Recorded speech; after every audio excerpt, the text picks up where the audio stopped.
Miami Dolphin fan, let me ask you something. Do you love the Dolphins? Do you think they are the greatest football team?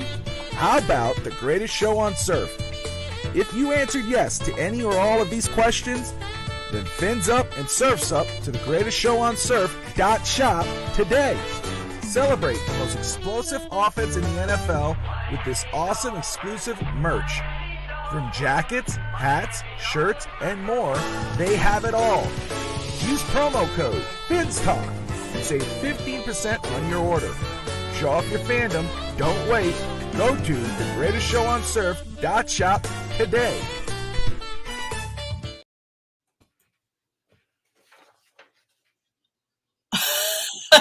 Hi, everyone. Welcome to the premiere episode of A Whole Lot of Nothing and a Little Bit of Everything with the Beast and his beauty. Courtney, I promised you that we'd start a show. You trolled me all week, and we're finally here. I kept my promise. You see, I suffer from peer pressure. How excited are you to be here right now? I know most of the people in the comments are excited to be here, but how excited are you to be finally here? I'm excited. I mean, it just took, 4 months of me just being, drug along. This is the longest situationship of my life. Listen, Am I already starting? No, Jimmy. Now the conversation we could have is with Jimmy Butler because he's getting roasted by the Heat fan. Half the Heat fans are really pissed with his blasé attitude. Never Bam. I love Bam. I'm always honestly, Bam is for me. When I look at Heat, I picture Alonzo Mourning. I see Shaq. Bam ain't neither of those two. I'm sorry. No, but I like Bam. I like his heart. But I'm always going to tease him just because it drives Alex and Bobby nuts. But guys, you could probably figure out why we're naming the show A Whole Lot About Nothing, because not only I'm FinStanza, and for me, anything Seinfeld is hilarious. Going back to our Christmas Day show where we talked for 2.5 hours about totally nothing, why not do a show about it? We could just talk about random nonsense, like what we were just talking about. How's the weather up in Pennsylvania? Today's the first day it didn't rain in 7 days. So... Hi, Thirsty. Yeah, wow, Evan. You really got to keep on him. Peer pressure works, I've learned. It's been a lot of rain, but not like hurricane. It's kind of just like an all day, just constant downpour and winds, and high winds up here are 15 miles an hour, which is not a lot, but Pennsylvania's not built for winds. So there's a lot of down tree branches. My whole borough that I live in lost power. So many power outages. People's basements are flooding because it's just crazy rain. So that's Pennsylvania in a nutshell. How's Canada? It snowed there, right? Up in Canada, it is April 5th right now. On April the 4th, it wasn't cold. We got, because I'm going to do the metric conversion back to the normal conversion you guys like. I got about 14 to 15 inches of snow, and I'm talking heavy snow. People have been without power. Over 250,000 people lost power because trees were dropping because it couldn't handle the heaviness of the snow. Now it's warm and it's slowly starting to melt, but if you go outside, it looks like it's January in terms of the actual weather.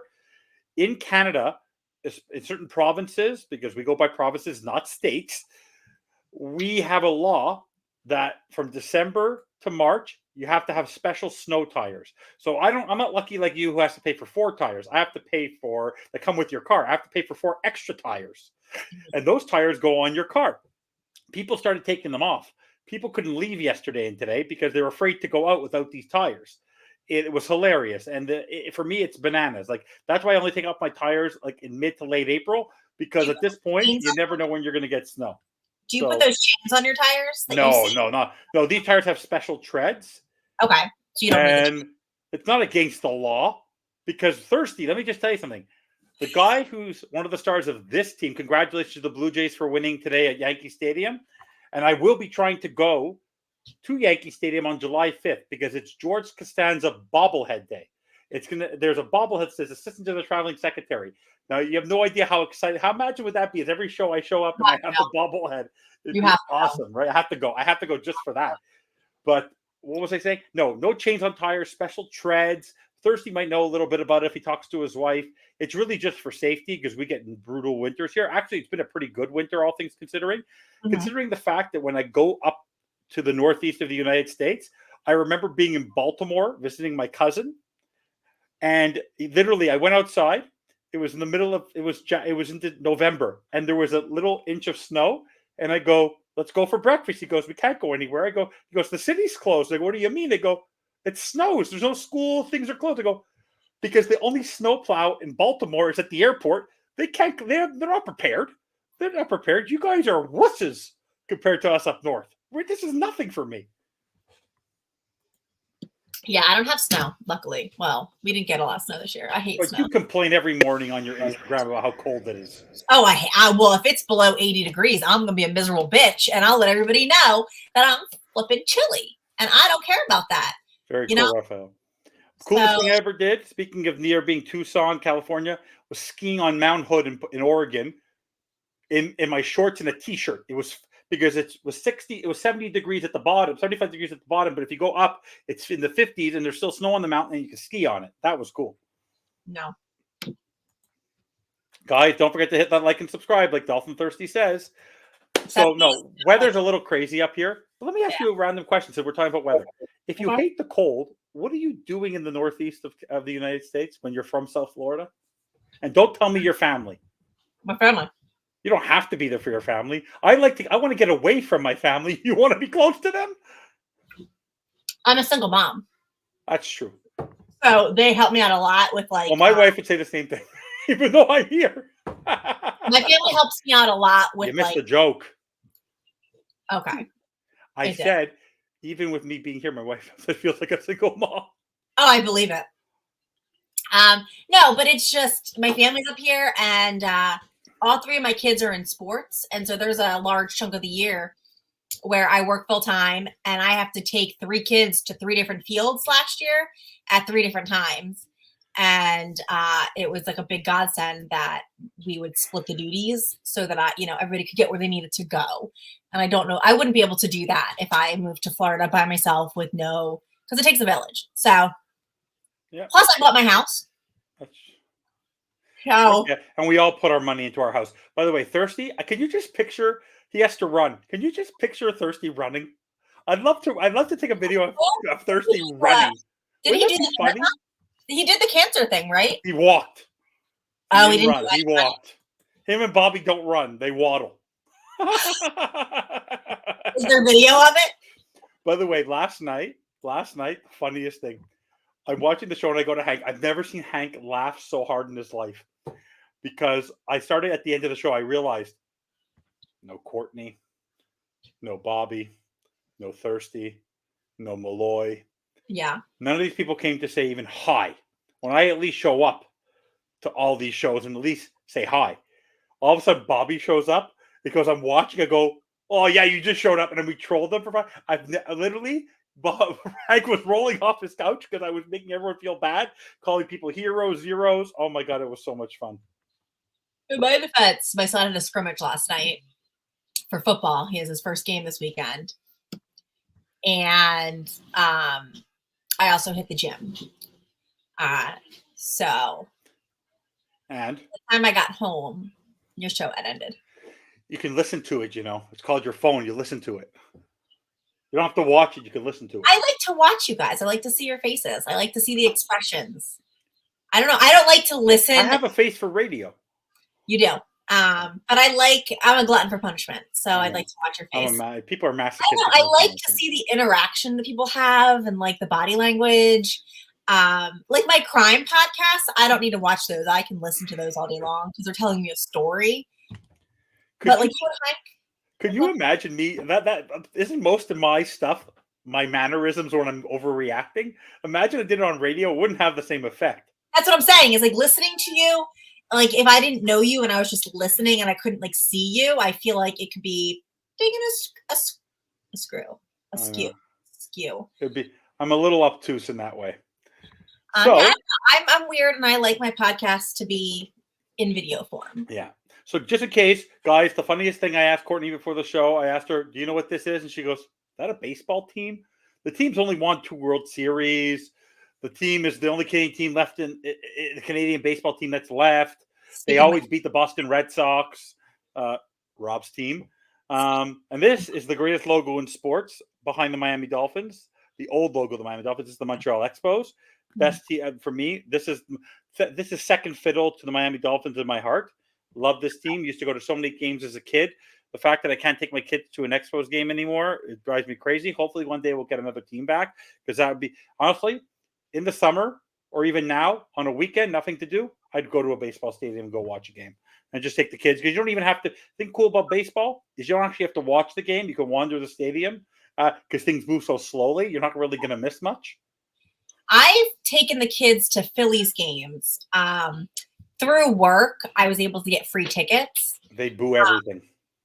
But my kids don't like baseball and they don't want to go. Like, I've offered them free tickets to a Phillies game and they're like, we'd rather not go watch baseball. They think it's boring. And my kids like like basketball. My 6-year-old is currently, I can hear him. He's watching the Heat game out there. I can hear the Heat game going. He's watching the Heat game, keeping me informed of it. And then he has a basketball hoop in the living room. And so he tries to mimic the shots that he sees, like Bam and Duncan and everybody making. He like plays basketball along with them. So they like fast-paced sports. Baseball's not our thing. We're not baseball people. I'd go for like Phillies getting rid of it, but like a dollar dog night, absolutely. You can get me to go to a Phillies, like any game. You tell me, Courtney, we'll take it there. I'll buy you $1 hot dogs all night. I'm there. I'm there. A funny story about baseball was when I was younger, the school I went to didn't have school during Passover, being that I'm Jewish. And I used to go that was a great time when we were off. We went to a ton of baseball games. Okay. And there was a kosher I don't know about you, best hot dogs are kosher hot dogs, mind you. And they had a kosher hot dog stand and they gave you matzah dogs. So every day you'd be able to go for lunch and they wouldn't give you the bread because we're not allowed to eat bread. You'd have your hot dog, your mustard, and your matzah. It was really, really funny. So honestly, baseball games, and you used to get the ice cream in the little baseball cups that were different logos. It was a lot of fun. That was a lot of fun. That was a lot of fun. Final score in the Heat game: Rockets win 3-2. Just kidding. You don't find that funny? No. Okay, sorry. No, I was reading a text. I apologize. Oh, multitasking. Wow, I'm insulted already. Sorry, I have a little bit of a family emergency. You just took credit for my salad, everybody. No. Family emergency. You got to go? No. I have, I can say I have an uncle who is currently in the ICU. I'm sorry to hear that. So it was just a family update on what was happening. So that's all. Is he a Steelers fan? No, he's an Eagles fan. Oui. I know. Speaking of Eagles, because right now you're in this. You're closer to how far are you from Philly now? An hour? I'm closer to Philly than Pittsburgh. Okay, yeah. So right now, I don't know. Are your kids wrestling fans or not at all? No. Because right now, WrestleMania. Do you feel it? Do you feel it where you are? No. So I'm far enough away. I don't feel it, but I know a lot of people in the city. It's crazy. Philly traffic anyway is terrible. Traffic horrendous. It's also because Dwayne Johnson and The Rock is involved. All that kind of stuff. People are definitely excited, and but no, I'm far enough away from Philly that I don't 100% like feel it. But like my dad was driving through the city today, and he was like, "The traffic's insane. Like there's just wrestle stuff everywhere." It's amazing though. Honestly, I grew up as a kid loving it, watching it. It's entertaining. It's fun for me.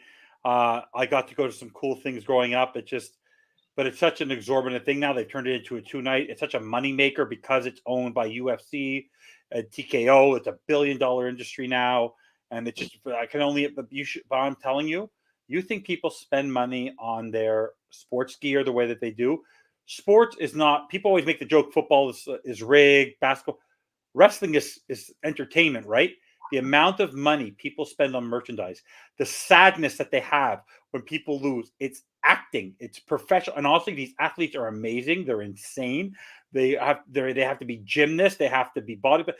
It's just a cool thing. But the amount of effort and the amount of money, there are people who come literally from Australia, Japan, China to come all the way to Philadelphia to see one event. for 2 nights, and they are dropping at the minimum to go to these shows for the whole weekend with everything going on. They're probably dropping 4 or 5 grand just in the tickets and the merchandise, and you don't even think about and food, and that's not even including lodging and flights. It's crazy. No, I believe it, because people around, like, I follow some people who are in the city, and I have friends in the city, and they're just saying it's like crazy. One girl was like at Wawa this morning, and like she said there was like 4 wrestlers just like in Wawa, like just getting like autographs, kids go, like, you know what I mean? Like, so it's a big thing. And I watched it growing up. Like, my older brother was a big fan when that was back when it was WWF. It was WWF. Yeah, back in the late 90s. Back in the day. So like Stone Cold Steve Austin. Era. Yeah. He'll be there this weekend. He's going to be involved this weekend. I love Stone Cold, Randy Orton, like that whole era. I would watch it too, because my brother was watching it at that school. Yeah. One night on East 10th Street Boys, I have a whole bin of old wrestling figures. My mom still has my mom dropped them off at my house. My ring, my steel cage, my wrestlers since I was a little kid. And my kids go over there and they play with them. It's amazing. Do you imagine how much lead is in those things?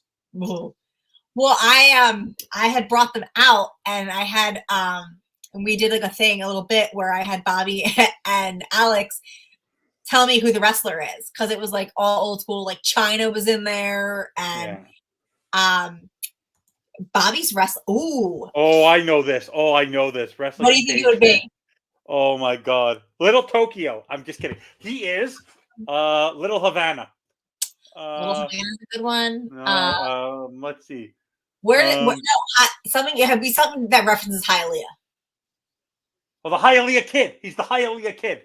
It would have to reference Hialeah, because he wants everybody to think that he's Hispanic so bad. He's a Hispanic who doesn't speak. He thinks he's Hispanic. He's not Hispanic. He did it his 23andMe. He doesn't speak a lick of Spanish. He's not Hispanic. He did his 23andMe, and he's like a little bit of everything, but he's not like super Hispanic. We've talked. She's the best. I love Tammy from Miami. She's the best. I love Bobby. By the way, so far the heroes of the show are Raphael, Thirsty, and Tammy from Miami. Right now, so far, I'm telling you, where's Tati? Where is Bobby? Where's Alex? Where is Steve Malloy? I already gave Steve Malloy crap a couple of hours ago. I'm afraid of his screaming. Puerto Rican, and he's the immortal one. The immortal what? The immortal of what? He ain't no immortal. You know, last night he did a show with his friend Mabry and this other guy. And I go, they went like for almost 3 hours, and they individually analyzed every single solitary match. And I go, oh my God. And they started at 10 o'clock at night. I go, you guys were going till like 1 a.m. Eastern. I go, are you crazy? Bobby's coaching football. Oh, please. It's past Tristan's bedtime. Come on, coaching football on a Friday night. I called Tati out of the timeline. In Franklin, Tennessee, they consider them, this is Friday night lights for them. Touch flag football. I can only picture Bobby running. That'd be funny too.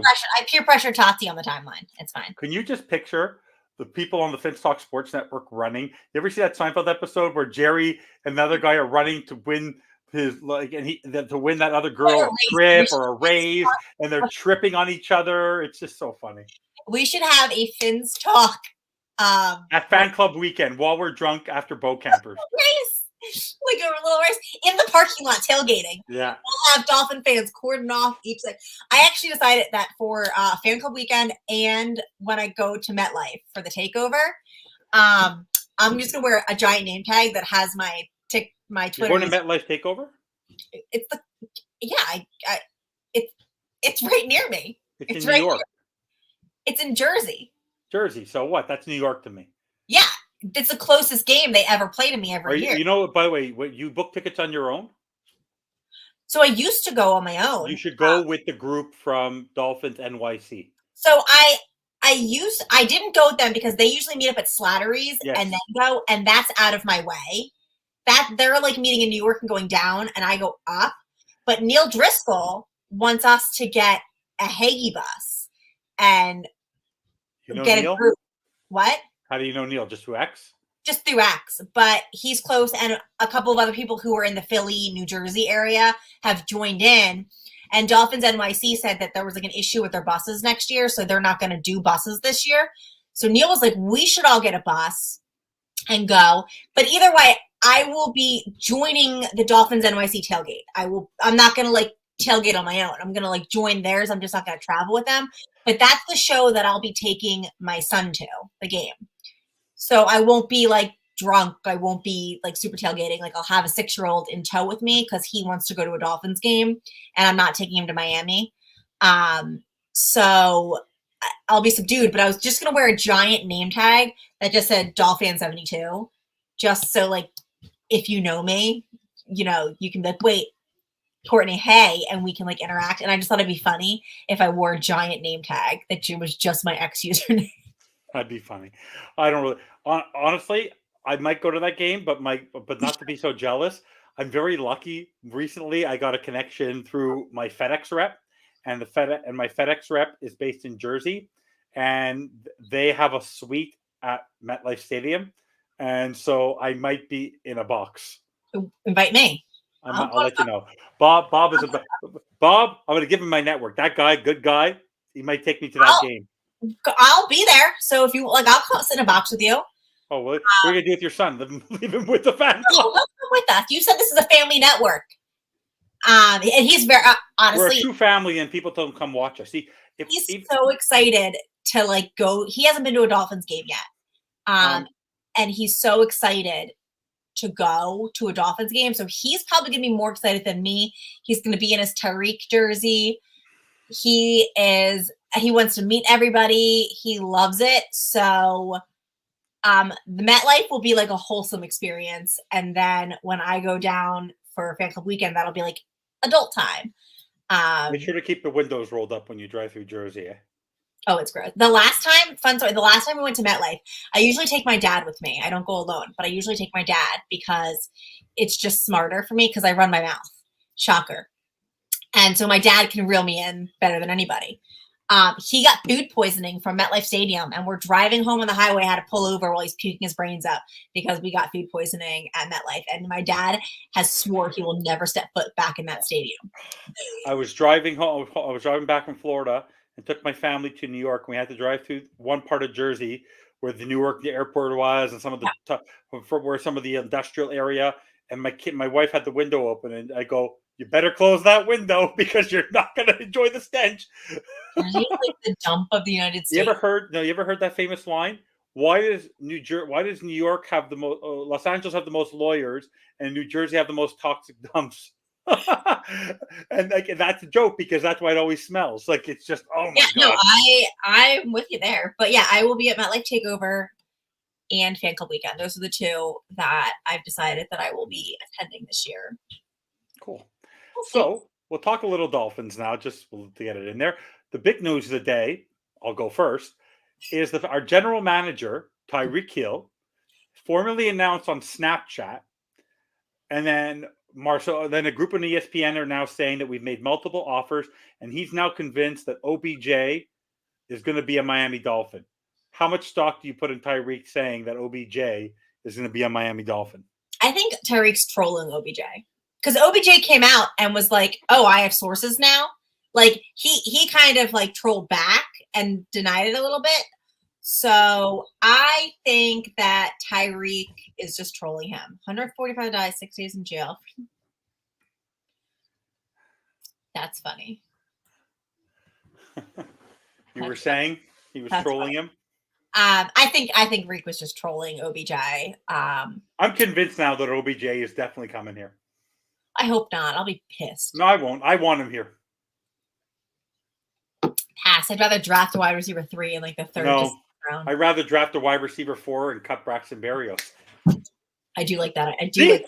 Let me ask you: Would you sign OBJ if we cut Braxton Berrios? If OBJ is the one returning our kicks. No, Tyreek, Mostert, and No, Waddle are returning our kicks. I don't want them. I told you, I don't want them. No, keep them off the field. I don't need them to get injured again. Are you kidding me? Absolutely not. But you're not going to get injured in this particular one because he's not coming at full speed. Have you seen what happened last year? I have PTSD that they'll injure walk on the field. Deshaun Elliott got injured in warmups. Absolutely not. OBJ can return the kicks. If you say so. The other news of the day is that we now signed a defensive tackle. Oh my God, So now we have more defensive tackles than Dolphin Thirsty has underwear. Line of the day. The fact that he wants to share his unmentionables is a little scary and a little bit of an attention craver thing. I missed this. Hank on X after they announced the signing, and I love the name. It's my new favorite name on the Miami Dolphins. Dolphins Thirsty says, now we have more defensive tackle than I have underwear. And I go to myself, why are you bringing that up? I thought you were talking about Hank posting in nothing but his boxer briefs. That's old. Yo, Finn's Table Talk. You know who that is? No. That's my pops. That's Hank. Hank's in town. Ironically, his ears must have been burning. About your package. Yeah, his package, yeah. Hank wants me to come bake for him. What do you bake? He just asked me to stir the batter for him. Oh. Are you going to make him? How about this one? I know you know what his favorite. You know what his favorite dessert is? What? Tarts. Tarts. I've never made a tart. You're missing the joke. I am. The player we signed Tart is Pierre Tart. What a name, honestly. Like guy, him? I really don't know much about him. You don't need to know much about him. It's actually a guy that some people have talked about. He's 27 years old. He's played a little bit with the Texans. The Texans wanted to sign him. He played a little bit with the Vikings. Didn't work out with the Titans. But he's another capable defensive tackle, had 8 tackles for loss last year. His stats aren't phenomenal, but he's a capable defensive tackle. Add more depth into that room. But honestly, I'm now convinced that this is a lot of Anthony Weaver is doing, and I think he's trying to recreate what the Ravens did last year, because a lot of the players on the Ravens, outside of Kyle Hamilton, and before the season, Roquan Smith and Kyle Hamilton were the only players you could really name on their defense. The rest were a lot of up-and-comers and rotational players. One of their players got a $96 million contract as a result. So I think they're just trying to build up as much of that space, and they're not going after a superstar at defensive tackle, because I believe we already have a capable defensive tackle in Zach Sealer. Zach Sealer is going to be the guy who's going to be getting most of your sacks anyways. How many do you think are going to make it past, make the 52-man roster? Because I don't think we're going to keep all of them. I think that the people who have been starter, I think there'll be a lot on the practice squad that might get poached. But I think the Benito Joneses, the Pierre Tarts, those kind of players who have had experience playing as a starter before will probably make it. A lot of the other guys are going to be depth. But it all depends on what happens in the draft, because I don't think they're going to go reach for a defensive tackle. So, for example, if Devondre Sweat is not there, they're not going to, if he's not, if at 55 he's there, they're going to go grab him. But they're not going to go trade back just to wait for him. They're not going to go. So I don't see them. Braden Fisk, that's a guy you go after in the second round at 55, sure. But that's a great defensive tackle, to great at the combine. But outside of that, I'm happy that anytime a Dolphin they sign a player, I'm okay with it, because as long as they're not spending a lot of money. That's what I like about it. They're not spending a lot of money. Greer is like the ultimate thrift shopper. Yeah. Oh, he's known as LHF, low-hanging fruit. He will not overpay for anybody or anything. The only player he ever overpaid for in his last contract was Xavier Howard. But let's move on. I'd go Tyreek over Xavier. Are you kidding me? No, because at the time, I'm making a joke. But at the time, I'm kind of surprised that Xavier hasn't signed anywhere yet. But I'm wondering if they're waiting until post June 1st. Maybe. I don't think he's in a rush. I think he wants to. I think now he'd have to settle at a discount. Yeah. But we actually haven't gotten in your opinion yet. Speaking of, how did you feel? What was your initial? I know you talked about it on your Instagram and all that, but how excited are you? And by the fact that Stefon Diggs, who today paid Jimmy Ward, he paid Jimmy Ward $100,000 to get his number 1. So Jimmy Ward's going back to the number 20 that he played for with the 49ers. He's giving number 1 to Stefon Diggs, who paid him $100,000 for his number. Stefon Diggs, they basically did him a huge favor, the Texans. They ate the last 3 years of his contract, gave him a bonus. He's going to be making close to $24 million. And next year he could be a free agent. So it's really a show me year for him, which gives them more motivation. But initially, what was your reaction to Diggs moving on and being traded by Brandon Beane to the Houston Texans? Laughing. I thought it was hysterical. Thanks, Hank. Wow. I've now been disowned by my own father. It's fine. Unbelievable. I give him 5 consecutive weeks of shows, and this is what he does to me. Yeah, but I gave him a little bit of boob jiggle, and that's all it took. He's really an easy man. I thought it was funny. I did make a comment that I was more upset over Xavier Howard leaving than most Bills fans were. But here's the thing about Bills fans. They're fake. And they're all like, oh, we knew this was coming. They're melting down internally. But the Bills, the Dolphins have another, like, it almost seems cosmic. Like, they have another chance at the division, it almost seems, because, I mean, they lost, like, half their defense, if not more. They lost their wide receiver 1. They do have 10 draft picks. So we figured that out. They do have 10 draft picks. So that, but how much can you really build through the draft? You can definitely build through the draft, but I don't think that they can fill enough gaps in the draft. I could be wrong. I don't even know how well the Bills draft. I'm not sure if they're like a good draft team. I don't know because I don't give a lot of players fell to them, like Dalton Kincaid, James Cook. They were there. They weren't like expected. Like they were not like picks that were falling into their hands. No, on their defense, they lost Leonard Floyd. Jordan Phillips is not re-signed. Micah Hyde, Jordan Poyer, Tre'Davious White, Mitch Morsy's gone, their center. No Gabe Davis, their number 2 receiver. Right now, the receiver room is Shakir, Mac Hollins, and Curtis Samuel. That is their, and then they have Dalton Kincaid at the linebacker and at the tight end position.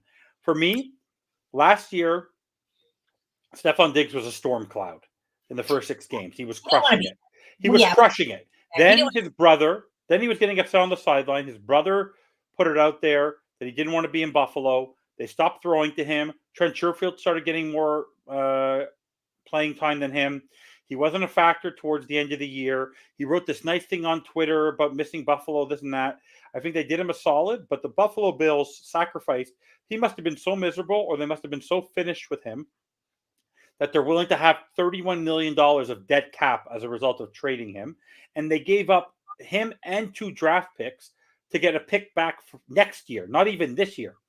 But I do think, you said they have 10 draft picks. They're going to consolidate a couple of those picks. They're going to move up into the draft, and they're going to go get a Brian Thomas, an Odunze, a Neighbors. They're going to move up, and they're going to try to go fill that hole because they're not going to sit the way that they are. But you said now they have a chance, right? You just said the Lions just signed Curtis Samuel. What's up, Evan Duke? What's up? I must hear on the sidelines. Every time you get to talk, I get ready to say something to both of you. Hank misses me already. If the Dolphins don't win the division, I don't care what they do in the playoffs. The first hurdle for them is to win the division. Yeah. If they don't win the division this year, with a 40-year-old Aaron Rodgers playing on turf with no offensive line again, because Tyrone Smith is going to get injured after 2 games. The Patriots have Jacoby Brissett, and Josh Allen has to run for his life again, and they have no defense right now. If the Dolphins don't win now, because we've replaced the players we've lost, and we're going to do things by committee, but we've re-signed the depth. There's no set position right now, maybe except interior offensive line, where we don't have specific depth at a position. If we don't win the division this year, it's an utter catastrophic failure. Like utter catastrophic. Chopping block. I'm telling you right now, if we don't win the division this year, it's going to be a chopping block. Oh, no, for sure. And I think they know that. There's no way they don't know that, especially with how this year's shaping up. There's no way McDaniel and Tua and even Greer, fucking Crossman, please, finally, don't realize that, like, yeah, we're going to be in some big trouble if we don't get our shit in gear. Now we got Jonnu Smith. Like, there's no reason we're not utilizing tight ends. There's no reason that we're not creating better plays. Tua's a getting leaner and fat, whatever the fuck he wants to do. So did you see him? Did you see the big joke today on Twitter that Teron Armstead is in Hawaii and he's looking and he's waiting at the airport for Tua, and Tua's in the park in his dreadlocks singing songs and playing Kumbaya? It was so funny because Teron Armstead's in Hawaii. He must be going to visit Tua. Maybe, or it's just vacationing with his family. But yeah, but why go to Hawaii? The Patriots are gonna. The Patriots are just irrelevant. I don't even know what to tell you at this point. Can I give you a take about the Dolphins, and we'll talk about other sports? I want to get your opinion. I did this to Hank yesterday. Oh, I can't wait. I want to get your opinion about Tua. Because yesterday a gentleman passed away of the 72 Dolphins who played linebacker, Mike Conlon, and it made me think back about the Dolphins, and it made me think about people were showing pictures of Bob Greasy and all this kind of stuff. And being 41, being a fan of the Dolphins, going back to when I was 3 or 4 years old, going to my first game when Dan Marino was a rookie back in the 85, 86, when he was just getting to 2-3 years into the league. We had Dan Marino. Okay. Mm-hmm. After that, it's Jay Fiedler, it's Dante Culpepper, Pennington, it's Henny, it's John Beck, it's Ryan Tannehill, it's Josh Rosen, it's Ryan Fitzpatrick, and we even had Cleo Lemon, Jay Cutler, and then we have Tua. Okay, right. Tua should have been redshirted. I'm going to get to my story in a minute. Because should have been redshirted the first year. Second year, did the best he could. Flores gave him problems. 2 years with Mike McDaniel. Got injured the first year, but was in the MVP conversation first part of the year. Top passer rating. Last year, number one top rated quarterbacks, most passing yards in the MVP conversation for most of the year. And the reason I bring this up is I look back at Bob Greasy, who people see is one of the best, outside of Dan Marino, one of the top 2 or 3 quarterbacks in Dolphins history. The man won 17-0 in the Super Bowl. You know what the score was in the Super Bowl when they had the perfect season? Do you know what it was? The finals. They wanted to go for 17-0. Yeah, they won 17-0, but you know what the final score in the Super Bowl was against Washington? You know what it was? No, I'm trying to remember. 14-7. Right. Well, I'm saying is they tried to go to make it 17-0 in a 17-0 season, and then shit the bed and let the other team score. So yeah. Okay. Anyway. So 14. They had the perfect season. 14-7. They won in that game. Yeah. Do you know how many passes? Not what he completed. How many passes Bob Greasy threw in that game? Take a guess. 40. 7. Oh. And they won the Super Bowl because they ran the ball. What would have happened if Tua, we win our first playoff game, we win it 20-7. Okay? Tua goes 10 for 13 for 130 yards. Yeah. And Raheem Mostert and Devon A-Chain each go for 120 yards each. You know what people are going to talk about? The fact that Tua was not reliable in that game. He dinked and dunked. They had to rely on the running game. Tua is not him. And I said to myself, no, I don't care if this guy doesn't throw the perfect game every single game. This guy, the standard that's put on him is so unsustainable. And from a fan base that has not had a good quarterback in over 20 years, the fact that we're complaining about a guy who's been in the MVP conversation for 2 consecutive years, yes, he has warts, but so does a lot of quarterbacks. If you're in Baltimore now, yes, Lamar Jackson's won 2 MVPs, but has he taken you to a Super Bowl yet? He doesn't show up in playoffs. Josh Crybaby Allen. Playoffs. Has he gone anywhere yet? Justin Herbert. Has he won anything yet? He's trash. A lot of these quarterbacks haven't done much. Yes, their stats are great, and they're big, and they're strong, and they're fast. But in the end, be happy with what you have. The people thinking to go get Michael Penix or Bo Nix, they have no idea what it is to play in the NFL because none of the quarterbacks, whether it's Peyton Manning or Josh Allen sucked for the first 2 years. Peyton Manning was awful in his first 2 seasons. People believed in Ryan Leaf, Vince Young. Do you think Michael Penix coming out of college with his injury history is going to be phenomenal? No, he's not. No one knows. No one knew Tom Brady was going to be a 7th rounder. And if it wasn't for Drew Bledsoe getting hurt, he wouldn't be the quarterback he is today. All I'm saying is, as a Miami Dolphins fan, the one thing I will say is we should be grateful for the quarterback we have, because in the last 20 years, we have not had something this good. And for all the fans who are negative, you're not on my bandwagon. And if you don't come around before the beginning of the season, you ain't getting on at any time soon. What do you think about that? I don't love Tua. I like Tua. He's definitely Hammer time, still a superstar, buddy. Here's my thing though. If we're gonna compare the current Dolphins to the 72 Dolphins, I'm not. People are saying that I'm going back to what you said. That Bob Greasy is one of the best, and he won the 72. He did not win the 72 season. Yes, they did. Yeah, but he was injured. He was injury prone. He had a neck injury. That's why they didn't trade him. They cut him. Cap. They never traded Drew Brees. They cut him. We had the opportunity to get Drew Brees. We chose Dante Culpepper over him, which we were insane because we didn't trust his neck.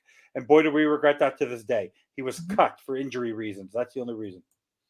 Go for it. They wanted Phillip Rivers. Everybody, if you're comparing him to Bob Greasy, I've been harping on this since last season.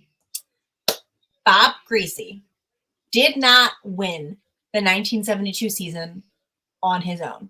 He went down with an injury. Ed Morrell came on, won 9 games, and helped lead them. Then in the playoffs, if you remember, he was stuttering.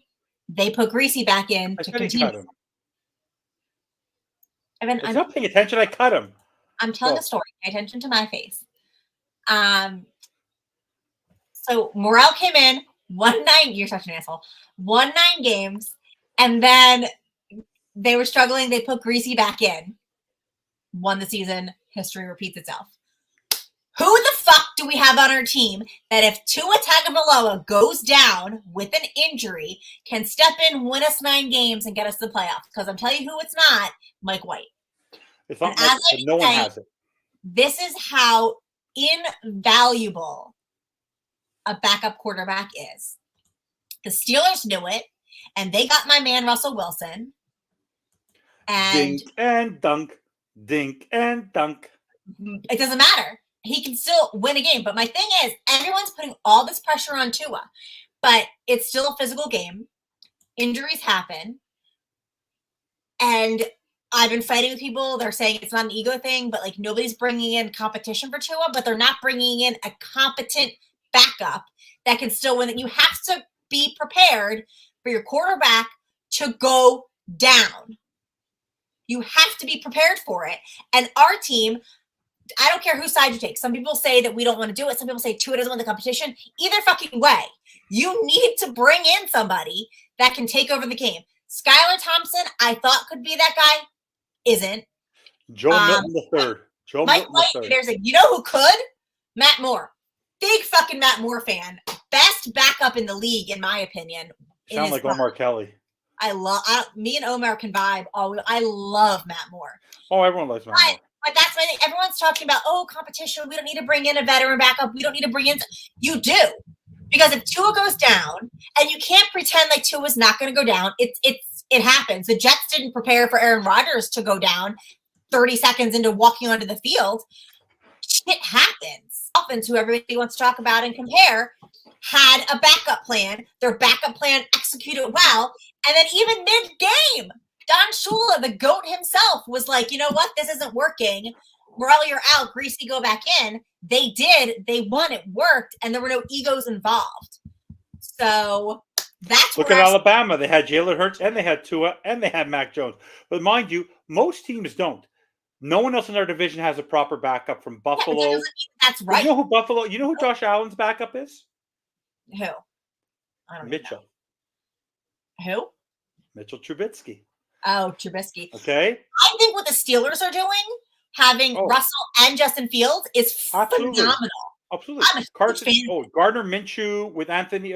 Gardner Minshew, where he's going to be now with the Raiders. The Eagles with Nick Foles and what's his name? Foles and Wentz. Yeah, you know where Wentz is now? Wentz is going to go pick himself up a Super Bowl again because he's going to go hang out with Patrick Mahomes. They have a ring that we haven't looked at since before I was fucking born. I know. So that's my philosophy. Pat doesn't like when I talk Dolphins football, only when Courtney talks Dolphins That's because I'm speaking facts. And it's true. Everybody's so hung up on Tua that they're ignoring the most important part of the entire thing is you have to have a competent backup. No. You can't just pick a cheap motherfucker and throw a ball 5 yards. I disagree. You know why? Because in order, you know how you keep your quarterback safe and healthy? Your offensive line? Run the damn ball. Oh, do we have a coach? Who had one of the top 1 to 2 running games in the NFL last year? Miami Dolphins. What didn't we use when it counted? The running game. Whose fault is that? Mike McMoron. Listen, the 72 Dolphins had Larry fucking Zonka. I don't know what else they had the best. I'm a big fan of we had Devon A-Chain. Look at the Jets. All the microphone close to our mouth. All Aaron Rodgers had to do was take a step back, and he fucking tore his ACL. So who's to say that wouldn't happen to Tua? Taking a step back and hand off the ball. By the way, my famous line of the draft. By the way, who we need to draft a GM, a head coach, and a special teams coach all in the first 3 rounds. Yeah, I'm with you on special teams coach. Damn, Evan. Yes, absolutely. All to say, Tua for me is the least of my worries because I think Tua is going to continue to grow as a quarterback. It's only Mike McDaniel who has a now good running back. They have a experienced running back game. They have the wide receivers. They're going to continue to grow. They're going to keep on adding to the offensive line. It's about balanced attack. No matter how good Patrick Mahomes was, Isaiah Pacheco got the ball a ton in that Super Bowl. Christian, people, you need to utilize multiple facets of the game. Yeah. Your family's team. Do you remember Big Ben's first Super Bowl? I think what was he? 10 for 30 for 105 yards, something to that effect. It was all Jerome Bettis. It was that defense. It had nothing to do with Big Ben. Big Ben showed up and sat on his ass for most of the game. Yeah, well, I mean, but I'm a big fan of the trenches, of a strong, aggressive defense, and a big run game. Not just like the speedy A-Chan, but like a Jerome Bettis, like a bully, a Larry Zonka, like a bully. Mike Allstott, my favorite player. Derrick Henry, even. Like just a bully guy that's just going to bulldoze the shit out of you. That's what I love. I also love one of our weak units, linebackers. Like imagine if we had Troy Polamalu in his prime. Head and shoulders, knees and toes. Best Head and Shoulders commercial, Troy Polamalu. I love Troy, but I would love him on the. Imagine if we had him instead of like. Who do I want to draft in round 1? Very, very simple. Jackson Powers. No, there are 3 players. Latu or Powers on offense. Look who joined the chat. Look who joined the chat finally. By the way, that's not him. That's Tati. Is it? Because I called her out on the timeline. So that's Tati. Tati borrowed his computer. I want Latu. I want Jackson Powers on offense. Graham Barton, if we trade back, I don't mind getting him from Duke for an offensive guard. On the defensive side, whether it's Byron Murphy, whether they trade back and go get Javonte Sweat, whether they go get Chop Robinson on an edge rusher. For me, there's 2 things it's going to be. It's either going to be an offensive lineman, but I'm really convinced they want to make a splash. They want that edge. Mike McDaniel is going to give Anthony Weaver another edge rusher. It's going to happen. We're going defensive end, or we should trade back. I know you like Jackson Powers, but I would trade back because Graham Barton would be there in the 30s. I don't like the fact that we don't have multiple picks. I would like to have 3 picks in the top 60. Because we're going to have I would like to have at least 3 to 4 picks in the top 100 because to go from 55 all the way into the 150s is going to be torture for the Miami Dolphins.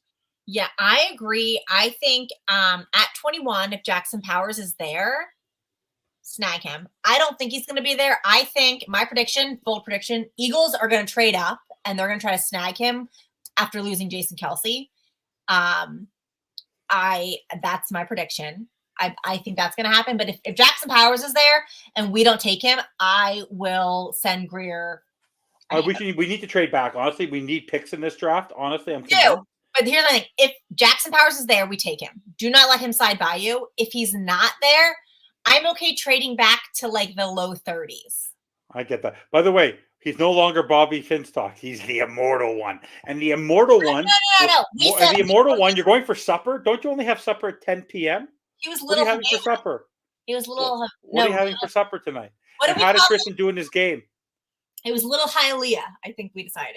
We said it was not Little Tokyo, Little Hialeah, but no, he's known as the immortal one. And we know that Alex is El Gringo. Can we discuss the blasphemy of Raphael? Wide receiver at 21. Are you on drugs? No, they will. No, I'll tell you why. Something. There's only one way. No, there's only one way they do it. If Brian Thomas is sitting there at 21, no. Brian Thomas Jr. is a number 2 wide receiver now.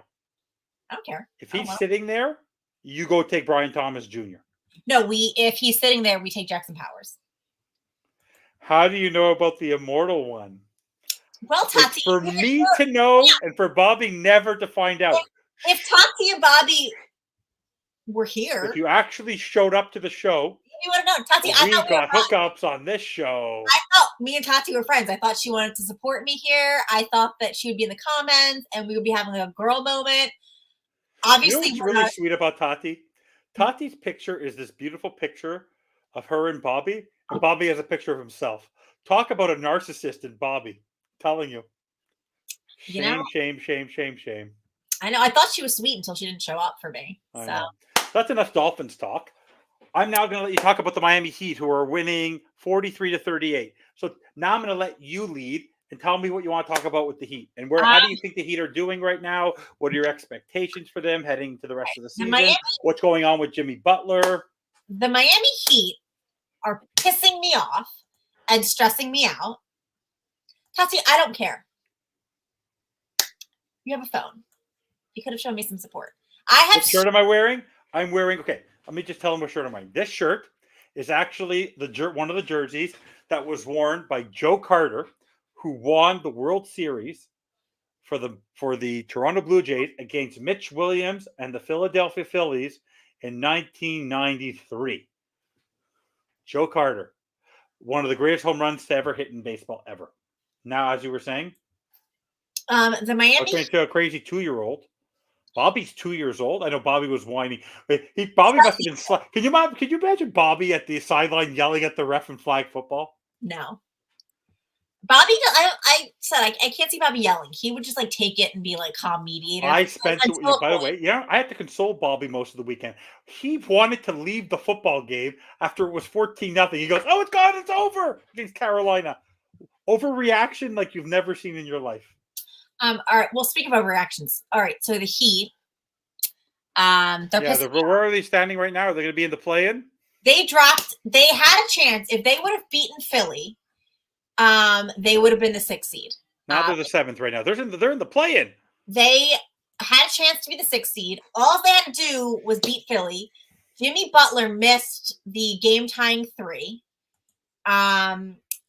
Spo's rotation has been questionable. Patty Mills is the Eli Apple of the team right now. A huge disappointment. We picked him up, thought he would fill in. He is the Eli Apple of the team. I thought it was Kyle Lowry. We got rid of Kyle Lowry, and it's like we just gave. Now we have Patty Mills. He's trash.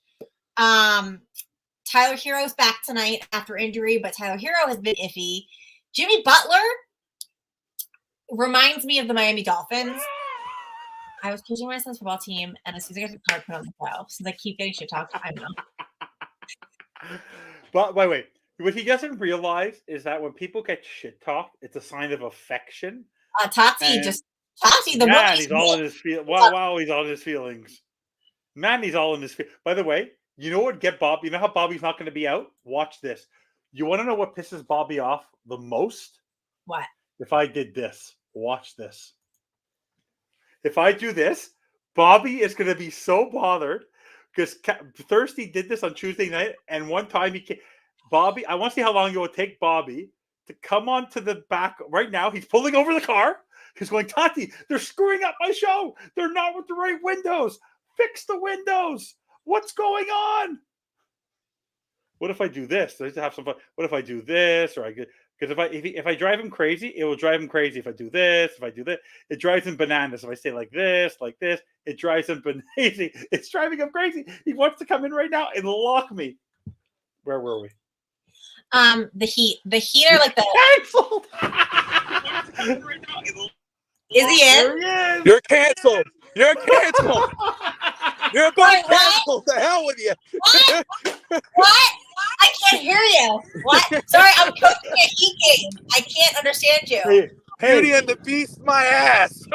By the way, remember I told you this was going to be a show about absolutely nothing? Let me tell you something. You're a prick.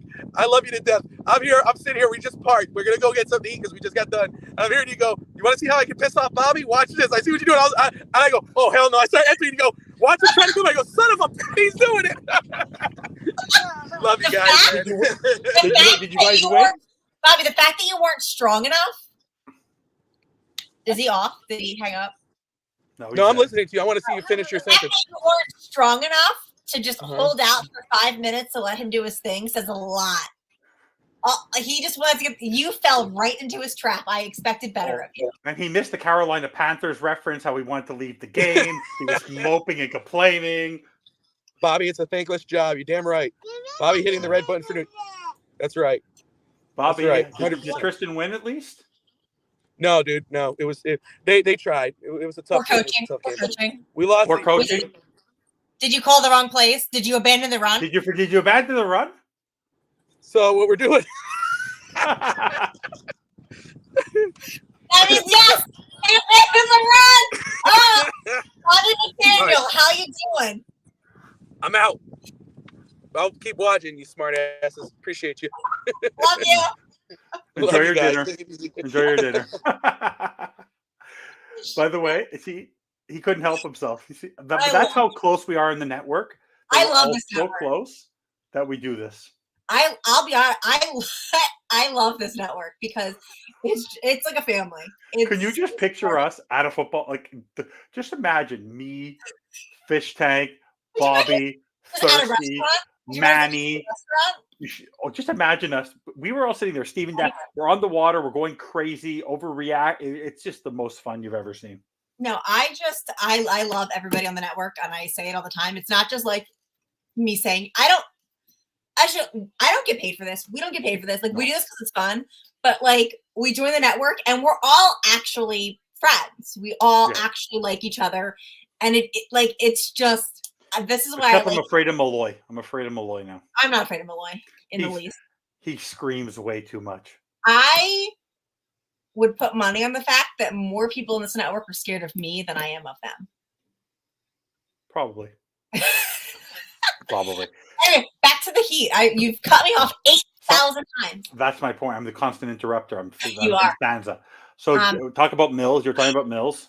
I mean, just so everybody knows, like I am watching the game. Like it is still here. Patty Mills is trash. The Heat had a chance to win, and in clutch moments, they seem to come up short. They were ridden with injuries. The lineup has been questionable. It's really been some highs and lows. Alex tells me to be positive, but I don't think we're gonna get as far. I don't think we're making it to the finals like we did last year. But Jimmy's blasé attitude, like it's just, I mean, he's what, like 45% shooting right now in the last 5 games. I just like they need to step it up.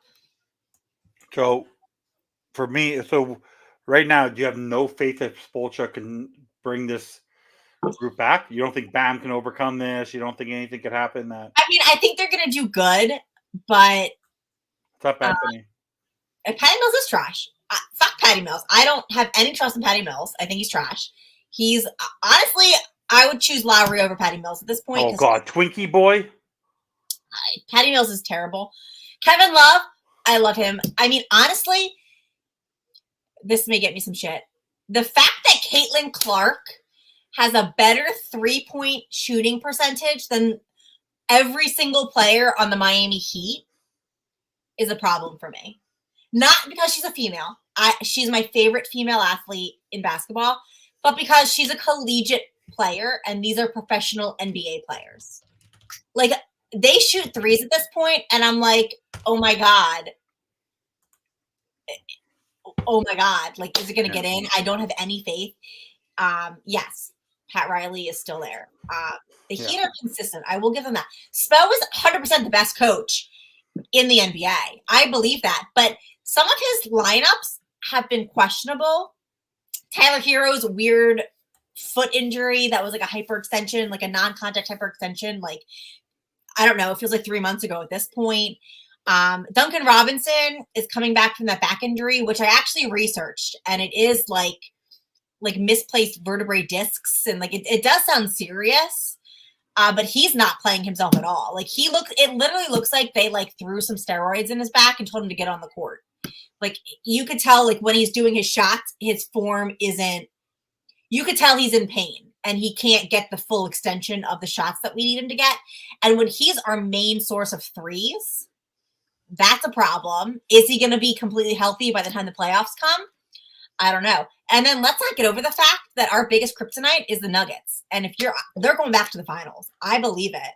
Nikola Jokic is just, this is a guy. We don't have size. We don't have the size. It looks like we're kindergartners playing with high schoolers. No. Size alone. Okay, 305 Sports. Will Pardon. Oh, hey, William. I have a bone to pick with him. I've never been invited onto his show. He brings on Alex Teachiska, the volleyball guru, onto his network so before me. I am deeply insulted. Honestly, never come on the bandwagon. I don't understand this guy. Did you invite him on the bandwagon? Doesn't matter. He always that matters. Evan, that matters. He's not just going to introduce himself to me. All right, William, Evan William. Let me ask you something. I introduced him to Bobby. You know who Nikola Jokic models his game after? Who? The Great Bambino. You know who the Great Bambino was? You have to know who the Great Bambino was. Nikola Jokic wins the NBA championship. Then he asks when the parade was. He goes, "Oh no, I got to go home." He goes back to God knows Slovenia, Suburbia, wherever he's from, and he basically gains weight, does nothing, does not train, comes back 5 months later, gets back on the basketball court, and just dominates. This guy is an absolute freak. The guy is just an otherworldly athlete. When you got it, you got it. Because he does not look like an athlete. Right. No, I agree. It's not like Brunson, who's a little bitch. Oh, God, you're next. Goldberg's coming after me. Okay. No. He's saying you're next on him. I'm kidding with him. Oh, my God. You're not used to me after all this time? Sarcasm? No, I am. Remember, Canadians are very sarcastic. We have very dry humor. Evan, this is liquor. I don't drink on Friday nights. Okay, well, I do. I don't. I'm on a lonely drunk. Not lonely. I have kids here. I don't like spending money on alcohol unless I want people to buy me my alcohol and my weed, not the other way around. Can I tell you that I'm putting myself out here on blast. It's fine. I have never had a drink bought for me at a bar. Ever? Ever. Including. I've never been approached at a bar.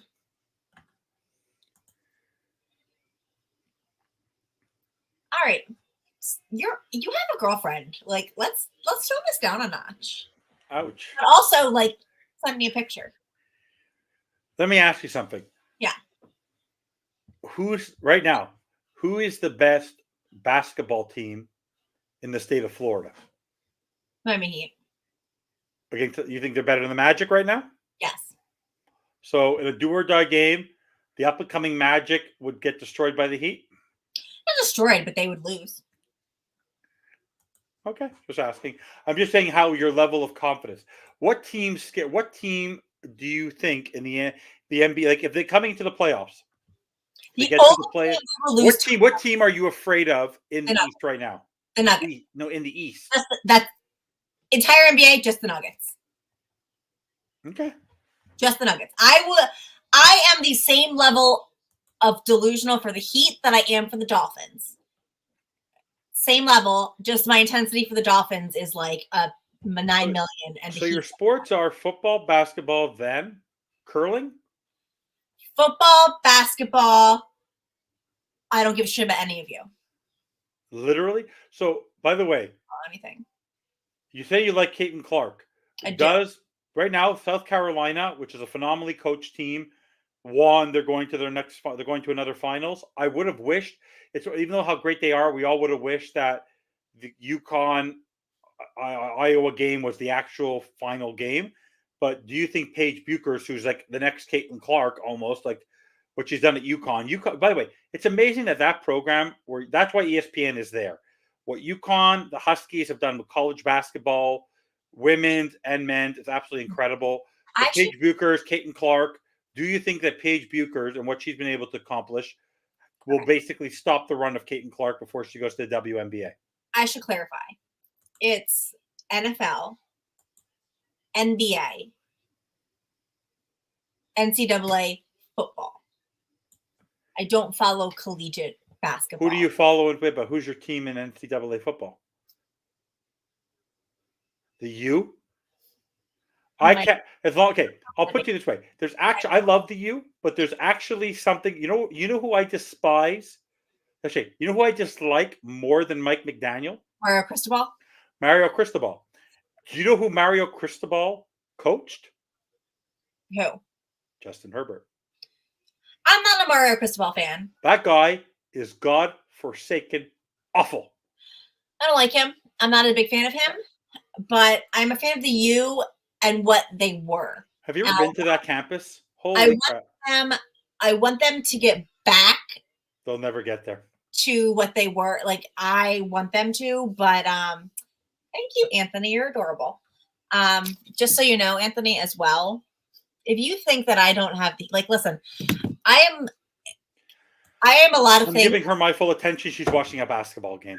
You have my attention. When you speak, I'm locked in, but I'm also just glancing down at the score. It's halftime. It just did turn halftime. And I can also, my 6-year-old's also watching it out there. He's not giving you play-by-play?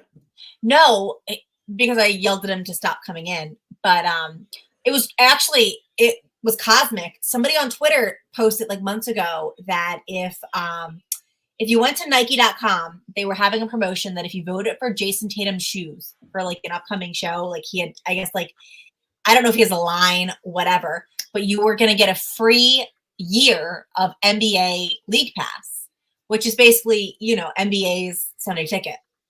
And I was streaming Heat games through like illegal streaming platforms on my phone because I don't get it here.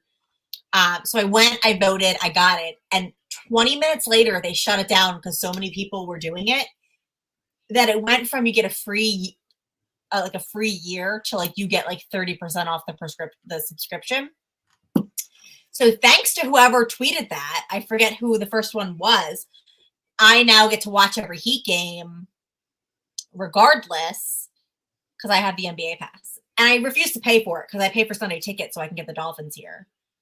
And my mind was just like, I had to pick one. I'm not doing both. And I'm obviously choosing the Dolphins. They're my number one. I got it. I have a question for you, Evan. Sure. Do I leave my Xavier Howard intercepting Tyreek Hill when he was on the Chiefs picture next to my bed up, or do I replace it? And if I do replace it, what do I replace it with? If you replace that with, you have to take that down. What? But it has to be another Dolphins, like, phenomenal. Jalen Ramsey is amazing. Jalen Ramsey, didn't he make an incredible interception this last year? Oh, he did. No, you're right. He did his first game. That's a really nice one. That's a good one. That's a really nice one. You could put that one. You could put a picture of Tyreek halfway doing his backflip. That could be you could do the waddle. Because you have to see who you're going to adopt. Because you have to figure out who your next Dolphin is. I usually adopt the defensive player. I've never. Right now on the defense, the only. I'm surprised you're not turning around and looking at Jalen Phillips. It has to be somebody that's going to be around for several years. Jalen Phillips. It's a toss up right now between Jalen Phillips, potentially Javon Holland. Really, Potentially, maybe if we draft somebody that I really love, that could be somebody I could tack on to. Could you It name one defensive player though? It was going to be Cam Smith, but some things have come out that I don't think it's going to be Cam Smith. Can I name a defensive player in the draft? Yeah, that you would want the Dolphins to have. Sweat. Okay. He's a big boy. Frisky. Frisk, not Frisky. No, I like to call him Frisky. That's how you say his name. I don't care. That's how I call his name. Okay. So we'll see. I guess it does depend on who I adopt, but I haven't adopted anybody yet. Have you ever sat through an entire WNBA game? I did the LSU Iowa. Could you sit through an entire 9-inning baseball game without getting up? No. Have you ever watched? Not even to like pee. Oh yeah, no, yes, you can go pee. Okay. If you have to sit, yeah, I have. Wait. If you like football, how do you not like hockey? I've been to some hockey games. I don't dislike hockey. I've just never. I don't have a passion for it. So you gotta remember, I grew up a cheerleader. My dad was the head coach. My brother was the star. Cheerleading crowd? What? Your dad was the head of the cheerleading crew? No, my dad was the head football coach. And you my didn't brother. say that. You said you were a cheerleader and he was the head coach.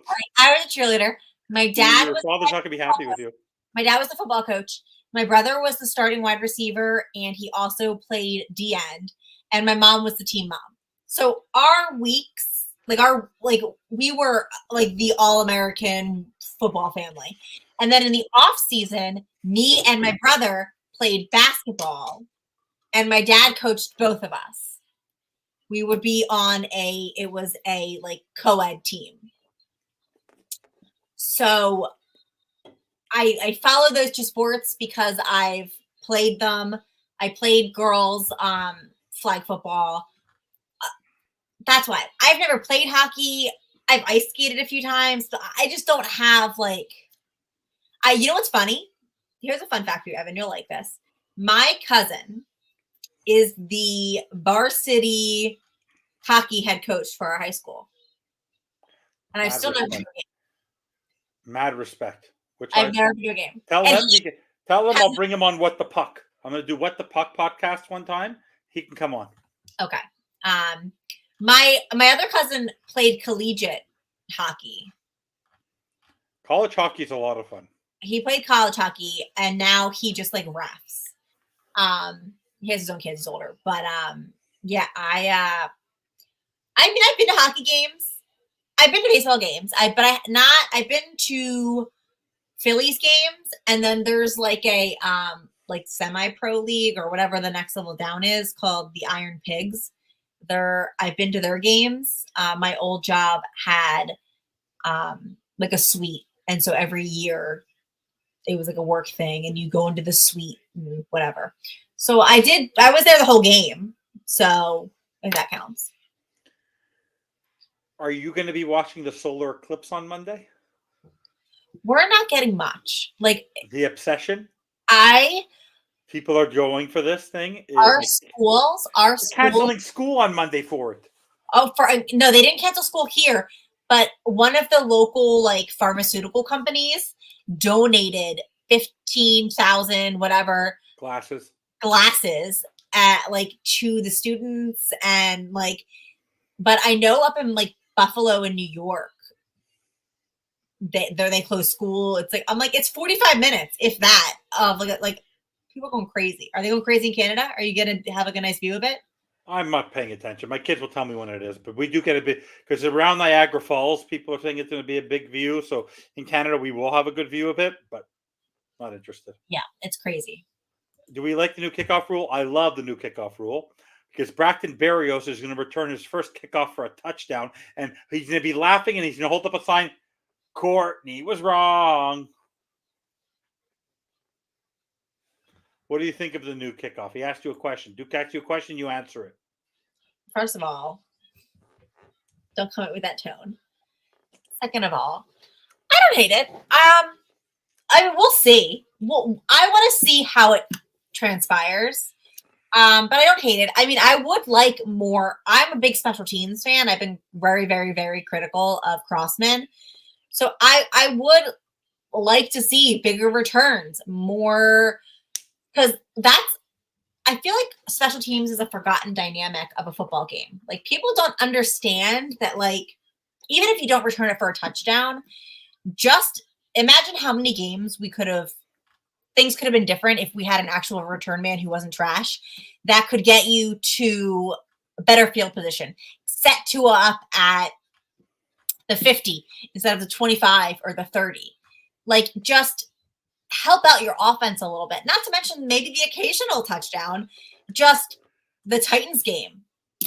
The Bills, look at the Bills game when they scored on their kickoff. Like, it can really transform a game, and I think that it's very underestimated. Have you ever had your identity stolen? Because that's what a lot is going on in the comments. No, but that's wild. I know. But yeah, Tom, you've had your credit card cloned. I've definitely had my credit card. I've had to get a new credit card. Always at a gas station. No, mine was like flowers and stuff. It was really weird. No, mine always gets stolen. It's always weird. I go to a gas station, pop up with gas. Next thing you know, you come home, all these weird charges. Well, that's because was that or Prince? How about neither? They make those reader things really. Mine's Prince, by the way. They make those reader things now, like that they can stick on top of the gas station. Don't worry, Rafi. I love you, man. First of all, Duke, Purple Rain on top. Phenomenal song. I can't trust a man in high heels. I love Prince. My mom was a big Prince fan, so I am a big Prince fan. Purple Rain's a good song. Little Red Corvette. Oh my god, so good. Boring. No, you're boring. Boring. Oh my god. Now I'm in my own Nirvana. It's okay. Taylor Swift is releasing her new album April 19th. Boring. I can't fucking wait. I need PSA. You're a Swiftie? I'm a Swiftie. I'm an OG Swiftie. There's different levels of Swiftie. By the way, I don't know if anybody knows this. There's OG Swiftie, who's me. Me and Taylor Swift were born the same year. We're the same age. So I'm what they call. You just revealed your age. I tell people my age all the time. I'm an OG Swiftie. I've liked Taylor Swift since I think 2007. Big Swiftie.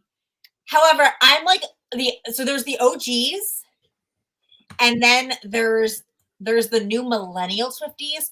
They're the crazy ones that are going crazy and they're analyzing everything and they're attacking you. They're the Gen Z Swifties. And so there is a level. I'm an OG. We're just here. But I love Taylor Swift. I've been to every concert except for one. And my little sister dropped that kind of money on a Swiftie concert. Here's the thing. The very first Taylor Swift concert that she ever had. Oh, then she wasn't really a Swiftie. It was at the Wells Fargo Center, which, if anybody knows, that's where the Flyers and the Heat where play. SmackDown is tonight. The WrestleMania, mind you. Yeah.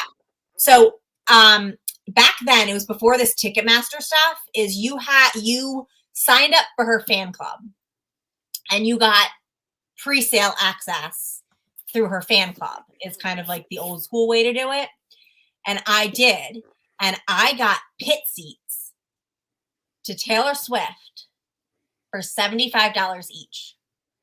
And I was first row in the pit because I got there super early. Pit is first come, first serve. So I got there super early. I was in the first row. I took my little sister was probably 8 at the time because there's a big age gap between us. So it was $75, and it's obviously gone up since then. $2,500 a ticket, maybe? No. Now some of these people are for the new eras. No, that's if you buy after sale. Yeah. Her actual original Ticketmaster sale that was impossible to get. Yeah.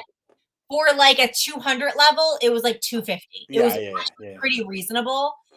Here, Morgan Wallen plays at a Wells Fargo level arena. Taylor Swift plays at the Link. That's the difference in size. Morgan Wallen's tickets are twice as much as Taylor Swift's tickets. Because I wanted to go to Morgan Wallen, but it was like almost $500 a ticket. And I was like, I wouldn't pay that to go see Taylor Swift. So that's kind of their difference. But no, I'm a big Swiftie, but I'm not like the psychotic Swifties. What's the most you'd ever spend on a ticket to go to any sporting event or concert? $300 That's the most you'd ever spend? per ticket. That's the most I'd spend. Unless the Dolphins make the Super Bowl. You'd spend $1,000 to go see the Dolphins. By the way, do you realize every single person I've ever spoken to who's gone to the Super Bowl, the actual Super Bowl, says it is the most boring experience of their lives because the game, most of the time the game is boring. The amount of security you have to go through, the halftime show is long. It's never usually good. The security to get out, you can't. It's not. I would never go to a Super Bowl that my team wasn't playing in. Okay, I'd rather be at the AFC Championship watching the Dolphins go to the Super Bowl than be at the Super Bowl. I'd rather be in Hard Rock with all the Miami Dolphins fans watching it on the big screen and banging pots when they win. That's a good option too. I would only go because in my mind, it's like, when in my lifetime would I go again? Potentially. But I wouldn't, for a concert, I wouldn't pay more than like $300 per ticket. Okay. What about you? What's your top level for a ticket? Being a typical cheap Jew, I'm just kidding. Probably 500. Okay. And it would have to be like a big game. No. For me, a Super Bowl is a one-time event. I would want to be either a Game 7 of a World Series with the Expos if they would have made it in 94 when I was a young kid, or I'd be at the last game of a Stanley Cup final in hockey, or honestly, that's really what it would be for me. Or if France in the World Cup, final of the World Cup, like that's okay. My grandfather was a big European football fan. He was Parisian, so I'm a big Kylian Mbappe fan. I'm a big Parisian guy. Like during the World Cup, I'm all about France. Yeah. That kind of thing. But for me, the Super Bowl is the one event I'd rather watch with my friends and with my people and be somewhere to celebrate than be actually at the game. Because the Super Bowl has nothing to do with the football game to most people. That's why it costs $5 million to do a 30-second ad. Yeah, well, it's celebrities and just I can see that. I can respect that. I can definitely appreciate that. I want to go to a hockey game. Is it cold inside the arena? Not at all. You can wear a t-shirt. No, it's cold. It's chilly. It's not cold at all in an arena. There's ice. Here, Ref, there's ice. Whoa. You're not near the ice. There's ice, but there's still ice. They have to keep it cold enough that the ice doesn't melt. I'm telling you, when I'm at a game, I could wear a t-shirt. I'm telling you, I've gone and I wear a jacket and a hoodie. Not in the month of May during the playoffs. It's done warm it in the arenas. All right, hold on. I'll be right back. Give me 2 seconds. Guys, don't forget to like and subscribe. You're watching the premiere episode of A Whole Lot of Nothing and a Little Bit of Everything. I am your co-host, Canadian Beast FinStanza. Bam is overrated.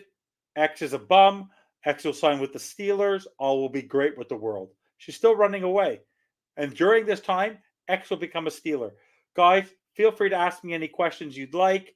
I'm here to answer any questions you might want while Courtney disappears on me. I need to train my dog. Hockey game, few beers, so good. You can honestly, hockey is if you haven't been to a hockey game, guys, go check it out. Wherever you're from, if you live in California, go see a Kings game, go see a Sharks game. Wherever you are in Arizona just got approved for a brand new arena. They're staying the Coyotes in Arizona. It's pretty cool. Fights, the fighting is good. The hard hitting. It's honestly outside of football, it's the most enjoyable sport to be at, to watch a game. Oh my God, Courtney actually made her bed today. It's kind of awesome. She didn't go out the door, so she went to hide somewhere. It's pretty funny. I make it through for the people. She disappears halfway through a show. Unbelievable. Guys, what's happening on the Finstock Sports Network while she's gone? Don't forget to check out Finstock today with Fish Tank Hank and Bobby tomorrow. Should I play around with the screen a little more and freak out Bobby? I don't know. Maybe we'll wait on that. Evan, I actually would like Thomas Jr. Yes, I would too. At 21, if he's there, you grab him because you don't know what's going to be with Tyreek in a year, and he will be the best player available. If he's there at 21, he will be by far the best player available.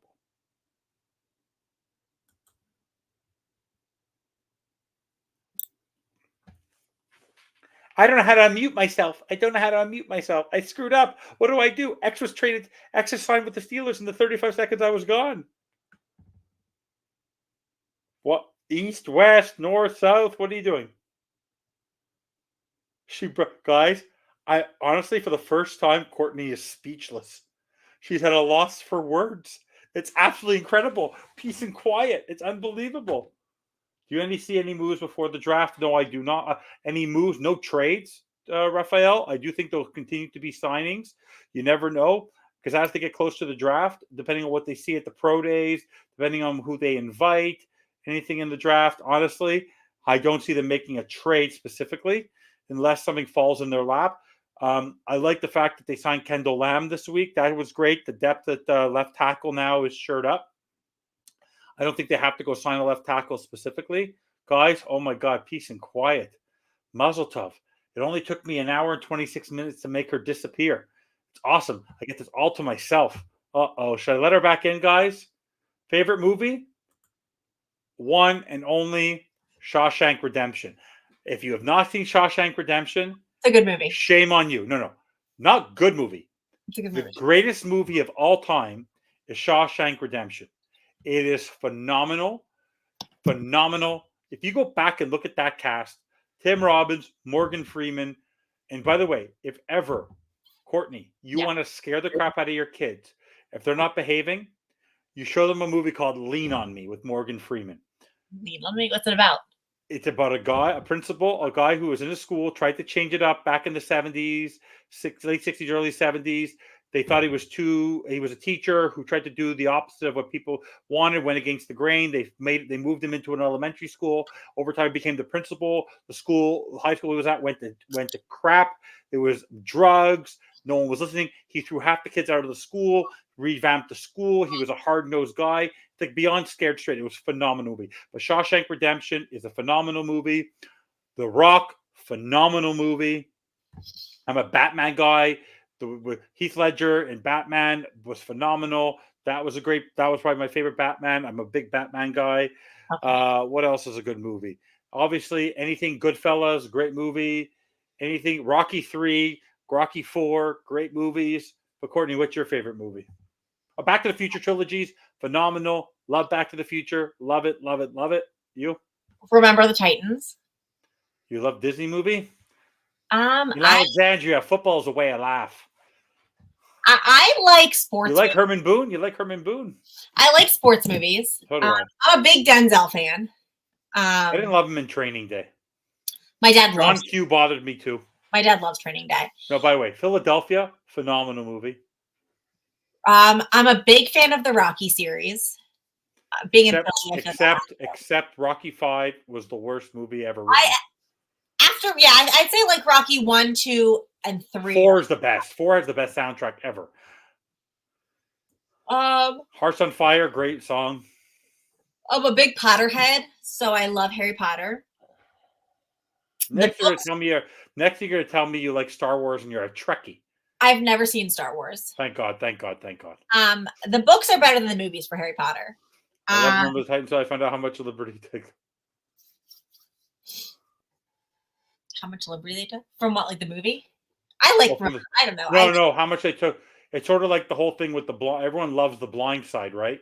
Like the whole movie with The Blind Side. Now you hear everything with Michael Orr and the family and how they tried to steal from him and all that kind of stuff. So. God, what else is another? I like the classics. So I love sports movies.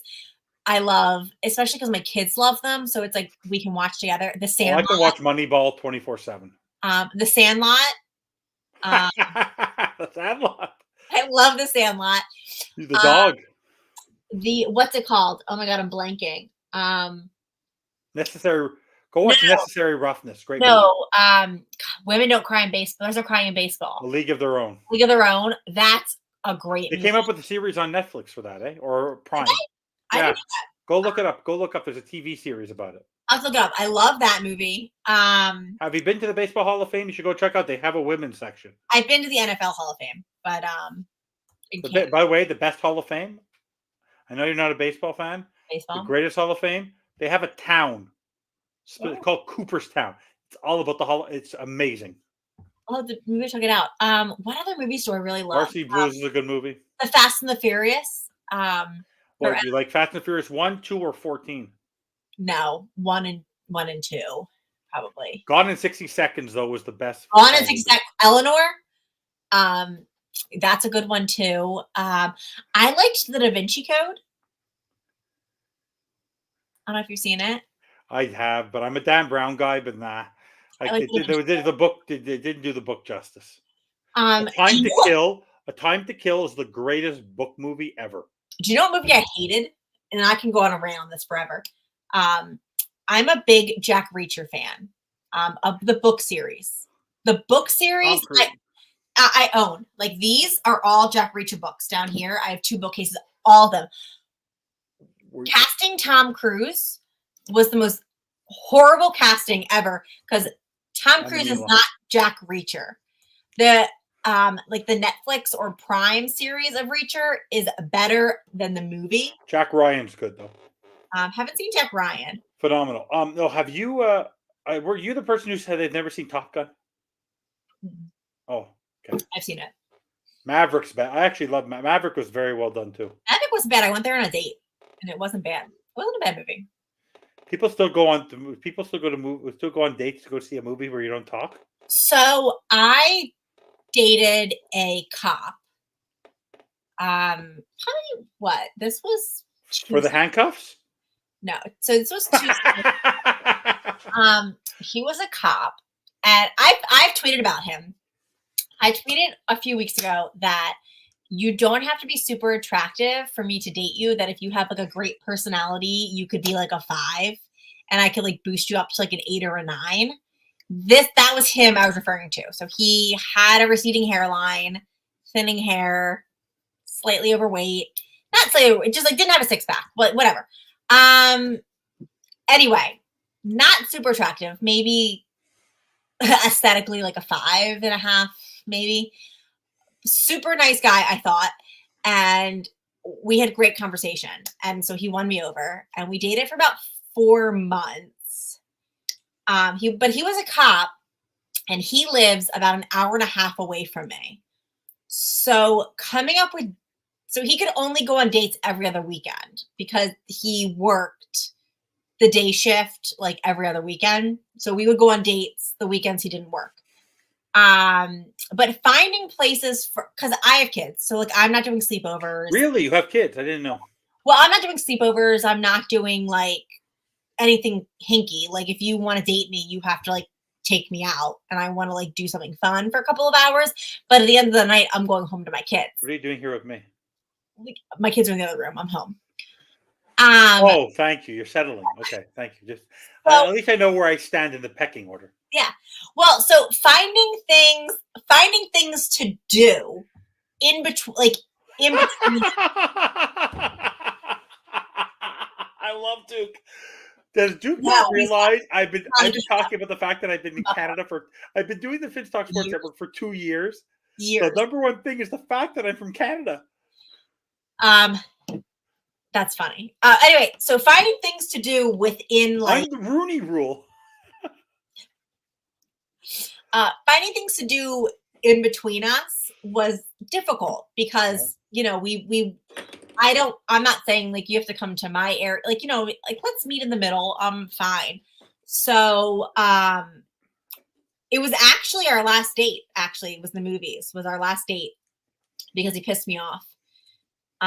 Well, not really. So he came. We went on the date. We went to the movies. We went to see I think it was Maverick. It was a fine movie date. He held my hand through the movie. Like it was super teenage PG-13. And then after the movie, we go our separate ways. But he could have asked me to dinner or you know what I mean? Let's grab a drink. Let's prolong the date. No. He leaves to go to the casino till 3 a.m. And then the next weekend we were supposed to see each other was my birthday. And so we had plans that he was going to come to my area and I was going to take a half day at work and we were going to go have like a day, like half a day. Like I didn't have my kids, like me and him were going to like go do all these things and just like have a nice day. And then the night before he dumps me. Because he said he made up some excuse. And like dumps me the night before my birthday. And then like 3 weeks later tried to like call me again. And I was like, absolutely not. But don't worry. He dumped me. I downloaded Hinge again and I went on a date for my birthday lunch with like a new guy. So like I was fine. But that is why that was the last time I went to Maverick. I shouldn't have brought it up. No, it's fine. It was Maverick was a good movie. He paid. But also why you don't always have to date somebody who's a little bit uglier than you normally would go for. You know, it happens. You know, love is love. But he was a prick. Love is overrated.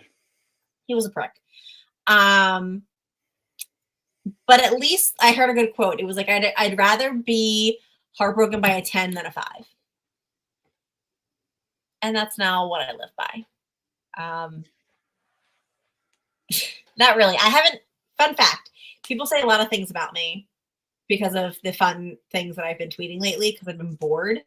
I have Is not. that why, let me ask you, why do you do it? I'm bored. I don't judge you. I think it's hilarious because I'm like your older brother and I'm here for you all the time. And you know me, I'm going to troll you for as long as I can. And I'll push the buttons. So, because you see what I do to Bobby. You see what I do to you. Sometimes I'm just bored. Sometimes I just take a picture and I'm like, I think I look pretty. I'm going to post it. Most of the time, I'm just bored. This morning's video, it was because I was in an argument with this guy. And sometimes I'm like, you know what? Like, if you're going to call me these names, like, go ahead. But, like, I'm not going to then, like, cower and, you know, feel ashamed about myself because some user without a username says shit about me. But it's mainly just because I want to. And I'm bored. And I don't really care. I don't care. I'm just bored. It's not anything. Like, Look it's who just came into town. I'm having California's in town, buddy. What's up, California? Good to see you, buddy. Trudeau sucks. Yes, he does suck. But so does your. Oh, you want to go into politics? I'm gonna have fun because I'm in Canada, where we call elections 35 days before the actual election. Okay. What is it like to be an American? Okay. To live in the world that you've been living in for the last 8 years. What is it like to be living in middle America with the insanity that is your political system? What part of the political system are you referring Like to?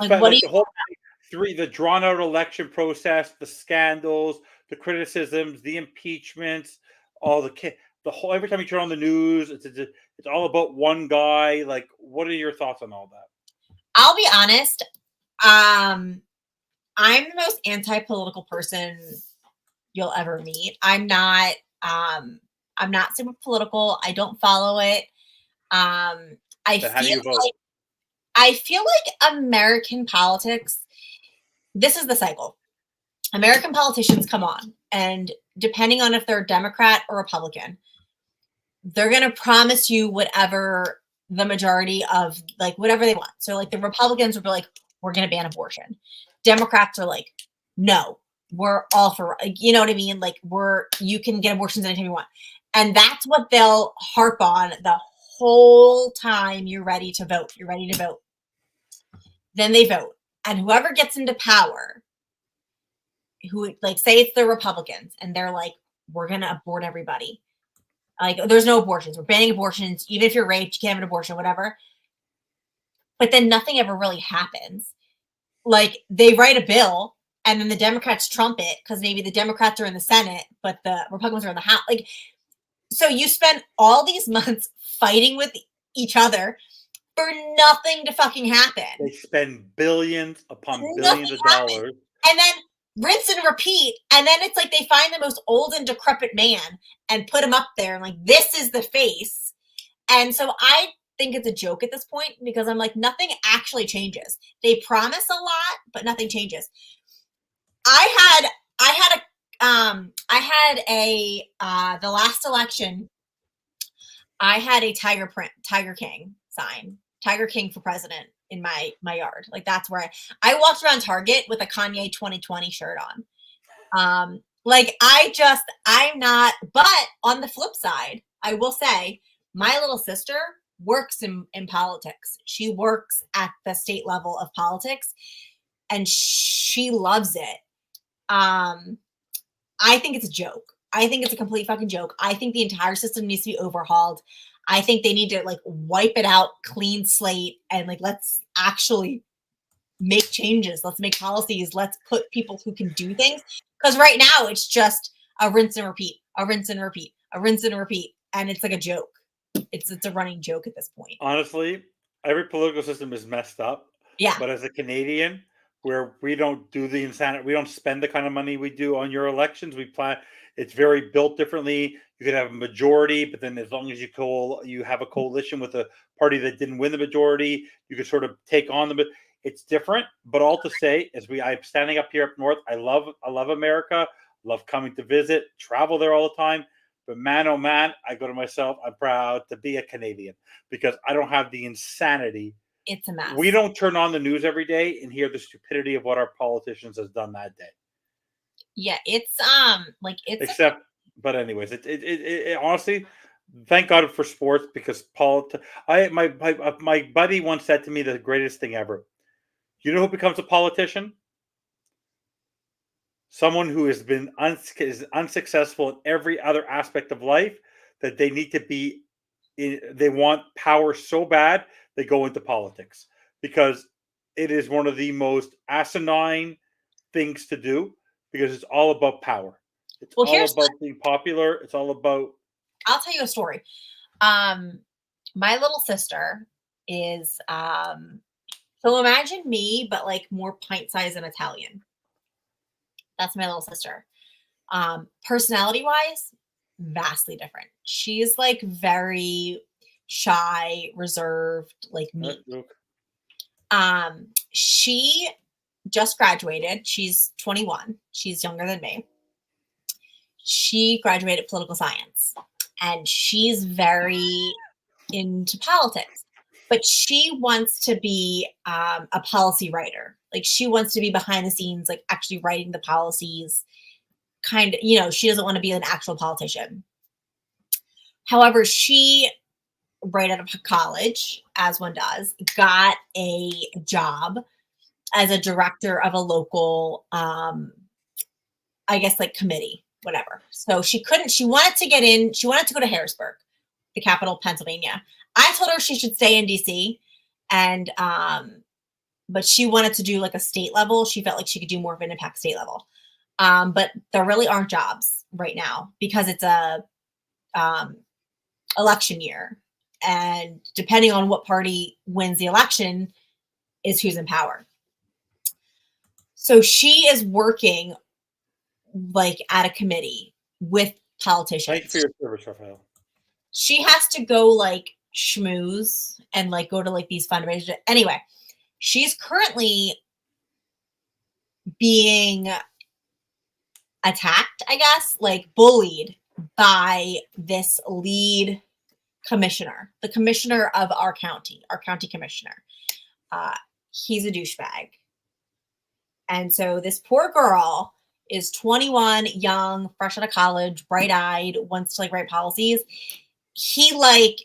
And the politicians are just being douchebags. And so that's like the amount, like, and you feel bad. Like that's what like he's an old, like almost 60-year-old man bullying a 21-year-old girl because he can, and he has an ego now. And that's American politics in like a nutshell. Like she's like contemplating like a new job. You know what he did? I'm ready. She won't let me, but I was like, invite me to a fundraiser dinner. Fucking invite me because I'll be there in a heartbeat. He intentionally in public calls her the wrong name. But in private, he knows her name. And he calls her his assistant, even though she's like the director of what she does. He says, oh, she's my assistant. He doesn't work in her office. Just like little things like that. And I feel like that's American politics in a nutshell. By the way, side note, if you see me on the news for beating the shit out of a county commissioner, now you know the story. Because I'm this close. I want to go up and I want to shake his hand and I want to call him the wrong name in front of everybody. And I want to be like, what? I'm saying, keep on thanking him for his service. Oh, what was he, a Marine? Yeah. Thank you for your service. I was an Army wife. RAF. So, was that a tough life? The Army wife life? Oh, yeah. Yes and no. It was tough, but it was, I met some lifelong friends. Like I met some great people, but I mean, we lived in Germany for most of my like wifedom. So, do you know anything about this beef? What's up, Hunter? I don't follow this. Break. I have no idea what Hunter's talking. No idea what's going on. What beef? Fill us in. I have no idea. Fill us in. What's the score? Are the Heat losing yet? Hold on, I turned it off, but let me turn it back on. You gave me your full attention. I did. Well, halftime, I was here for you. Let's see what the Heat score is. 93-83. Heat are winning over the Rockets, but it's just about. You're playing the Rockets. Okay, well, let us live a little bit. You're playing the Rockets. So? The Rockets. We lost to the fucking Titans. No, we didn't lose to the Titans. We will remember the Titans and Vic Fangio. Your favorite, by the way, deep down in your heart, you really did like Vic, right? Yeah. So I liked Vic when we got him, but after like the second or third game, I was done. You would have kept Josh Boyer over Vic? Yes. How big of an I never asked you. How big of an Anthony Weaver fan are you? I'm a huge fan.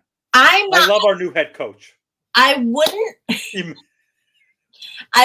call me I wouldn't call me a Weaver fan, but I'm optimistic. I want to see it implemented. So ask me again. He shows them how to do the drills. What? He actually does the drill. Show me again. Like, let's talk again after the season starts. But I'm cautiously optimistic because I was very excited about Vic Fangio. I thought that getting Vic Fangio, I thought he was going to be the guru he was promised. I didn't realize that he was an aging senior citizen with dementia. By the way, you know he was writing, I'm going to be the next DC in Philly. I'm going to be the next DC in Philly. Wait. Did you see the owners meeting? They had a picture of Jerry Jones, and he had a notepad on his lap, and it was just like squiggly lines. That's what I imagined Vic Fangio was doing up in the press box with his notepad. You know the Cowboys have signed one player the entire offseason. One player. I follow that Scooter McGregor. Be sold on Fuller. Fuller's a very good corner. So mark my words. I'll make a prediction right now. Kendall Fuller will have more interceptions this season than Xavier Howard will. False. True. Cam Smith. I have a source that says that not all the rumors about Cam Smith are false. So I am not.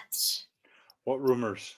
I am not the hashtag free Cam Smith anymore. Oh, speaking of cuckoos, have you been reading up or have you heard about the whole thing about Rashid Rice and his Lamborghini leaving the scene of an accident? You mean Henry Ruggs II? Yeah. Henry Ruggs 2.0? Is he done? Is he in big trouble? I mean, they said they found like 10 grams, which is like felony level of drugs in his car. And then the idiot, there's the dash cam footage of you walking away from the, like, how much bigger of an idiot do you have to be? Like, if there was no footage of you, you could say like, somebody took my car. Like, I have 3 cars. Like, you could. That's a great movie, dude. Where's my car? Harold and Kumar, also a great movie. Have you seen Harold and Kumar? Chinese food. There's a White Castle in And P. Diddy? What's going on with P. Diddy and the raid? And well, there's a White Castle in New Jersey and in Allentown, Pennsylvania. There's White Castle still. I went there. I did a whole trip there because of Harold and Kumar. I was like, I need to see if these burgers are, and they're pretty good. They're pretty good. They sell them in the freezer section too. I don't know if anybody the food store. Have you ever seen Coming to America? No. You need to go watch with your kids. Eddie Murphy's Coming to America 1 and 2. They came out with 2 a couple of years ago. 1 from back in the 80s. Oh my God, you are going to laugh your ass Dr. off. Doolittle? Huh? Dr. Doolittle?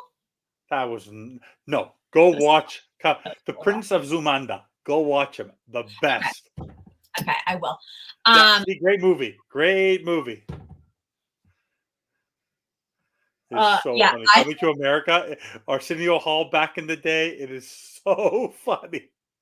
I think Rashid Rice is fucked. Oh, he's done. But how do these people do this? I don't get NFL players. By the way, you know what I've learned? All NFL players, and you see what's going on with Tyreek, with the divorce, the fire, the stuff now going on with all the other women, all this.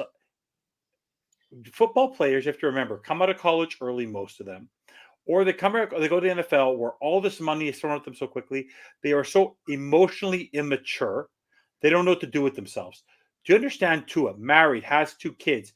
Do you understand that his father is still probably in full control of his entire life? Because his dad, being from the Hawaiian heritage that he is so close with his family, he won't get messed up in any of this. Knock off McDonald's. That was the best. McDougal's. McDowell's.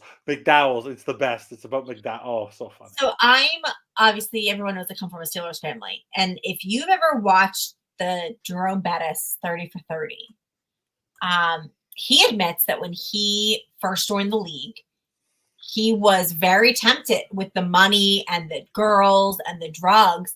And I think he said like he moved in with his parents and then he went to Pittsburgh and like got it together. But like, that's a very good, like, I highly recommend you watching it. But he came out and was like, yeah, because a lot of NFL players come from poverty. Not all, but a lot of them do. That's why they get put into football by their parents. They get into football by their parents, but they come in from poverty. They get, I mean, to them, a rookie contract is crazy, but that's not even like the money they could make. You know what I mean?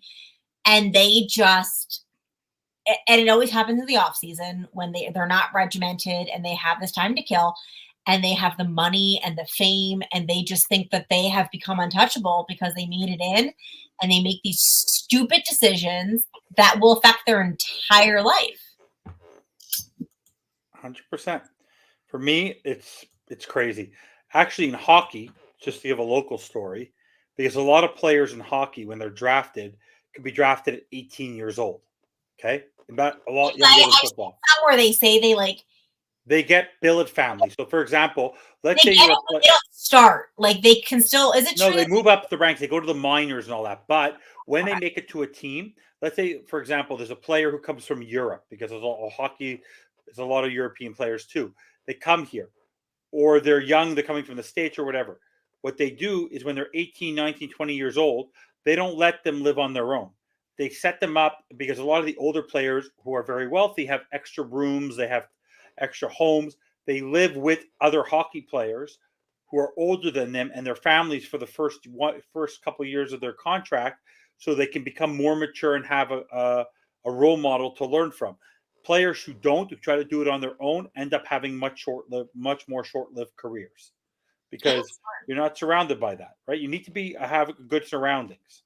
Yeah, I tell you. Well, the whole Vontae Davis thing with his grandmother and all that, like, you have to have that foundational piece. Rest in peace. Yeah. I will tell you, my oldest is a sophomore in high school, and his dream is he wants to play collegiate football. What position does he play? So he's the varsity running back. He's the starting running back for the. You know that the toughest. How do you feel that he is a running back, knowing the history of how running backs are treated in college and professional football? So he doesn't think that he has to. He's probably not going to make it to the NFL, but he has a very high chance to at least. Our goal, is Scholarship to college. scholarship to college. Even if it's Division II. Scholarship to college. A lot of lesser running backs in our area have gotten some scholarship to locally. He's good. He's fast. We have an upcoming rivals camp we're coming to soon in a couple of weeks, and he'll get his 40 time. Last year as a freshman, he ran a 4.8 as his 40 time. And the coaches pulled him aside and he needed to work on his form, and they thought he can probably run like a 4.445 right now with proper form. So, and he's on the shorter side. So he's more like I would equate him to like a Peyton Hillis body wise. Like he's like 5'7". He's like, just has that solid body. Like he's more, he's not going to be like a Devon Achane. But he's good. I mean, he's good at breaking tackles, and once he gets in the open field, he can usually outrun the defender. And his goal is to get a scholarship, and that's fine. He wants to go into finance and marketing as his collegiate thing, but we talked about avoid loans, whatever. But I honestly, like, if he ever made it big or far, I would be up his ass so hard to make sure that he didn't make these mistakes. Like, it almost makes you wonder, like, where were the parents? I know that they're an adult and they're like in their 20s, but like, as a mom of somebody who's about to go off and do that, I would be up his ass, because I would be like, you're not fucking up your future for this. So that's where I always wonder. Yeah, U.S. colleges is absolutely bananas. As a mom, I did a 4-year degree. I did my college degree. Okay. And I have I have a bachelor's and I have a master's, and my combined total cost of schooling, and I'm talking about 6 years of schooling, some part-time when I did my master's because I was working. I think including books, everything, I guarantee you 6 years didn't cost me more than $15,000 Canadian. That's wild. You can't even do a semester at a U.S. community college for $15,000. So what I don't understand in the U.S. is you're basically going into debt 100%. to get a job. You're going to hundreds of thousands of dollars worth of debt, because the only debt I'll ever accept for me is my house. I'll pay my mortgage, pay my cars, but to go into debt for school is crazy. Yeah. Raph, to answer your question, the school does record the games. Do they record you going crazy on the sideline? No. They record the games. Run the damn ball. He has a Huddle account, but he hasn't posted. So last year he was the backup. The starter was a running back who was a senior, and the kid was like a Derrick Henry. He was a big kid. They sucked. His team sucked last year. They didn't go far. But the kid was like a Derrick Henry bulldozer. However, he didn't actually show up till like the last half of the season. But his coaches are trash, and I shit talk them all game long to their faces. Bert, run the damn ball. It's not that they don't run the ball. So the starting quarterback was a freshman last year, or sophomore. Sorry, he was a sophomore. Sophomore. He was a sophomore this year, like the season that just passed. Was he a freshman or a sophomore? What? Was he a freshman or a sophomore? He was a sophomore. He wasn't the greatest. Is he a junior yet? What? Is he a junior yet? I don't know if he'll be a junior. He'll be a junior next year. So you're missing the joke. I am. He wasn't that great, but here's the thing. Our high school's coach has been the coach for about 30 years. He was the coach when I went. My son went to the same high school I went to. Same football coach. Has not changed his playbook since before I split veers like Novocaine. Yeah, it doesn't matter who hit it. Like last year's wide receiver is now at Georgia. Is like, but like he doesn't, he's a terrible coach. Same playbook, doesn't do like old, like a Fangio type. I compare him to Fangio. I hate him. Oh, there's the little one. Tell the little one. We're honestly, we're about to surpass 2 hours of our premiere episode. You watching the Heat game? We were winning. We're winning. Okay, we are winning. You turned it off because we were winning. This is everybody. This is my little mini dolphin fan. Say hi. He's toothless. Show them what you lost. How many teeth has he lost? Four. 4. The 2 bottom grew in, but he's Is toothless. the tooth very generous in that house? Not. Who's the best player on the Dolphins?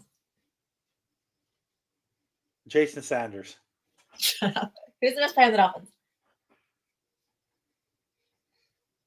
Waddle. Waddle. Who's the best player on the Miami Heat? Jimmy Butler. Jimmy Butler. Who is the best player on defense on the Dolphins Right now. right now? Who was before? Good answer. Tell Good me who was answer. Good before. question. Who was the best player before? Xavier Howard. Xavier Howard. Oh, you Who's drink the the best player? Kool-Aid. He's drinking the Kool-Aid. What happened when Xavier Howard was cut from the Dolphins? What did mommy do? Mad. Mad. How do you feel about Tua? Do you think he's a good quarterback or a bad quarterback? Bad. Ooh, we got a Tua hater. Who do you think is the best quarterback in the NFL? I already know who he's going to say. Bad. Mahomes. Who's What the did best? he say? What did he say? Patrick Mahomes. Good job. Who's the best wide receiver? Tyreek Hill. Who's the best running back? A-Chain. A-Chain. Okay, I agree with it. Can I ask you a question? Yeah. How is Waddle the best player on the Dolphins, but Tyreek Hill's the best wide receiver? How does that work? How does that work? It just works. It's just a works? 6-year-old's mind. Yeah. Okay. What jersey do you want to get? You have a Waddle, you have a Tyreek. Who's the next jersey that you want? 71. You- 71 last No, you had 17. That's Waddle. Who do you want now? year. 7.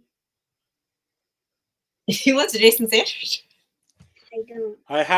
By the way, by law, I will not be allowed into Hard Rock Stadium if I'm not wearing a Jason Sanders jersey. He clarified it's not Jason Sanders. He wants a Michael Vick jersey because he's been playing an old level of Madden. Oh. Michael right. Vick was very good back in the day. All right, go. Isn't it Yeah, isn't it past a 6-year-old's bedtime? it's the weekend, and he was What does watching. that mean? I By the let way, him. I let him stay up. Speaking of the weekend, the most catchiest songs, but literally, don't they all sound the same? Yes. Nowadays, It's literally the same. It's the same melody, just different words. 100%, 100%. Or a lot of them sample old music. Yeah. Yeah, that was my little Dolphins fan. The other two are irrelevant because they're Steeler fans, including the running back. What's it like in your house? Because we've never talked about this. What is the setup for you? Let's say that game when the Steelers. Where were you when Noah Igbagogany, Noah IG, whatever you want to call him, can't pronounce his name. When Noah caught that interception to beat the Steelers at home when we were not playing very well. Yeah. What's it like being? What is your setup when the Steelers play the Dolphins? Everybody comes to my house, so we're all in my living room, and it's me and little Ben versus my dad, my brothers, and my 2 oldest. And we're all in the living room. I make food, so I feed everybody, and it's us basically shit talking each other the whole game. And me being like, if there's any game we win this year, it needs to be this game. And so we're all together in my living room, and we're just and it's like a friendly rivalry. Obviously, we're just smack talking back and forth, and then whoever wins gets bragging rights until we play again. If you said you named your son, one of your sons, Cameron after Cameron Wake, what's Ben? What are the other Are your other sons named after certain people, or only Cameron got the honor of a Miami Dolphin? So my oldest, I got pregnant in high school, my senior year. I was 17. I was supposed to go back down to South Florida for college. I had to rescind my offer to my dream school and stay behind. And I went to a community college and got my degree and work part-time. And What was your dream school, if you don't mind sharing? so my plan was to go to FGCU. I had already been accepted. I had already met my roommates. And the plan was to do my undergrad at FGCU and then transfer to the U. That was the dream. However, I got pregnant, decided to keep him, and I went to a local community college up here. I went to school during the day and then I worked nights. So it was like rough. So he doesn't share a name with like any Dolphins players because honestly, that is like a couple years of my life where I really wasn't watching Dolphin games. I really wasn't. They sucked back then, anyways. Yeah, I wasn't. I was a Dolphins fan, but I had so much going on in my personal life that I just like I wasn't super into the Dolphins at that point. And then Don't worry, we're gonna end that after this. no, it's fine. And then No, you're getting tired. It's Friday night. We're both tired. And then- Think about it. We've gone for 2 hours and 5 minutes. We're there. And then my middle son, by that point I had gotten back into the Dolphins and I was obsessed. Cameron Wake was my guy. I had locked in, and my ex-husband hated that I wanted to name him after Dolphins fan. He was a Cowboys fan. And I said, I kind of tricked him. I was like, if you find me a name that I like better than Cameron, we'll name him that name. Obviously, he was never going to find a name I liked better than Cameron. So Cameron is Cameron. And then little Ben there was a preemie. So he came unexpected. And I was between names with him, but we agreed on Ben. Hindsight is 2020 because my family realized that could be Ben Roethlisberger. Oh God.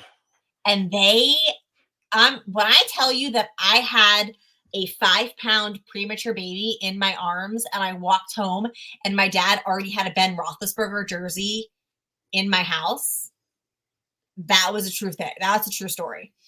However, his middle name is Dan. It was going to be straight Marino, but my family fought me on it. So I was like, all right, I'll give you Dan. I get it. Okay, So cool. his middle name is Dan, and he knows that it's for Dan Marino. Let's see, Raph. So 19-year-old Raph asked a question. So Raph, I have a 20-year-old Seattle Pigeons fan, and when 19 is on into sports after popcorn or football. Evan, you have kids? Yes, I have kids. You can't really see them.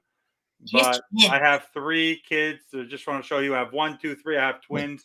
I'll show a close up next time. But I have 3 kids. My daughter's going to be 11 in June. My boys are going to be a week from now. We might still have a show. We might have to move it to another day, maybe earlier next week, because it's my kid's 9th birthday next Friday. That's exciting. Yeah, We're going to do a show next week, which is maybe on Wednesday instead. We'll figure that out. Yeah, mine are 16, 11, and little Ben will be 6 at the end of this, 7 at the end of this month. Very cool. My next dog, Maria's a great name to name a dog. So I highly recommend that as well. If the Dolphins win the division this year, I'll name my dog McDaniel. Are you getting a dog? My kid's dream is to want a dog so badly. One day, if I get a dog, I'll name him McDaniel if they win the division. What kind of dog would you get? For me, my wife won't do a big dog, so it'd probably be. I had Cocker Spaniels growing up, Okay. but I would probably get that level. I wouldn't get a dog that weighs more than like 30, 35 pounds max. Okay. All right. I'll hold you to that. McDaniel. McDaniel. I would die if you got a dog named McDaniel. If you say you got a dog in the off season and then they fired him. That would be. I would just call my dog McD. By the way, did you ever? Okay, we used to have this show. It was my favorite show growing up as a kid. I used to wake up. It was called The Littlest Hobo. Okay, it was a song about a dog who literally goes from town to town, and he helps solve crimes. Is this He goes with he follows the people around and helps them solve crimes. He goes from town to town. It was the funniest thing in the world. That has to be a Canadian show. They had a show similar to that called Wishbone in the United States, and that was similar, but it was a Jack Russell Terrier. Jack Russells are crazy. I used to foster Jack Russells. Actually, they were my favorite breed for a while. Oh, Bull Mastiff. That's a big dog. Big dog. I have a pit bull mix too, but she's a smaller. No, pit bull will never work for me. But why not? I don't know. My pit bull is Dash hounds are the cutest things to me, though. I have a pit bull and my brother has a pit bull, and they are. Just the word pit bull. They're the ultimate family dogs. However, my kids could lay on her, shove their hands down her throat, pull her tail. She don't give a shit. But the minute somebody that she doesn't know knocks on that door, she turns into a psychopath. Like when the neighborhood kids want to come. How come your dog is so quiet right now? I've never heard your dog. Yeah, no. Well, so my dog is good. She's 8. She'll be 8 next month. So she's old. That's not old. She's starting to get old, but she's lazy. My dog she has an orthopedic mattress in little Ben's room, and if she's not being fed, her ass is asleep on the orthopedic mattress. Now if you pull out the leash, she's suddenly a puppy again, but she doesn't bark. I know their family. I'm not afraid of them. The word pit bull doesn't mean much. I like the name Cocker. I like the name Spaniel. He's a big fan of cocks. Okay, that's our show, ladies and gentlemen. Well, thank you for watching our show. Great premiere episode. Phenomenal time with all of you. Like, subscribe. I don't know. Honestly, you set yourself up for that one.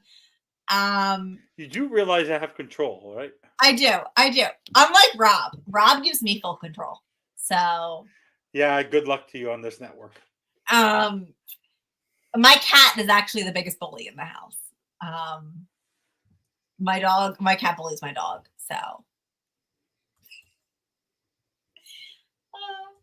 you guys forget. Like, if I can make the joke, I'll make the joke. Have you not seen? I've been like, during the season, I was so tame and I was like very well behaved. But I'm never tame. The off season, my favorite pastime right now is just trolling people. Like, I love it. My favorite activity is trolling you and trolling Bobby. I channel my inner Evan. Like, I have trolled so many people this off season, and it is probably my favorite pastime. By the way, they must have gone for a long supper. I don't think. First of all, who eats dinner that late? Bobby? The inside joke with me and Bobby for the first year and a half is after we'd be done our show at 9:30, it's dinner time. Remember, it's only 8:30 for. It's only 9:12 there. It's only 9:12 there. What time do we eat dinner? In my house? Yeah. In a weekday, my wife and kids eat dinner at 5 o'clock. Hey, no.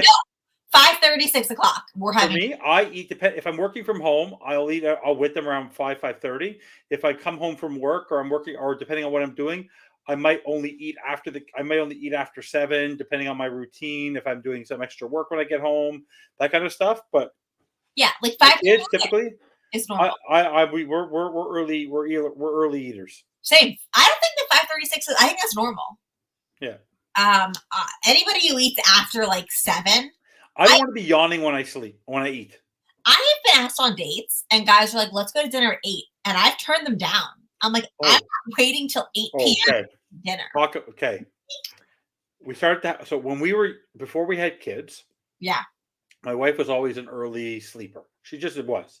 Right. But we would go up when you go out with your friends before you have kids on a Saturday night. You'd go for dinner 7:30, that kind of thing. Then we started to have kids. Right. And we were very routine. A lot of my friends weren't.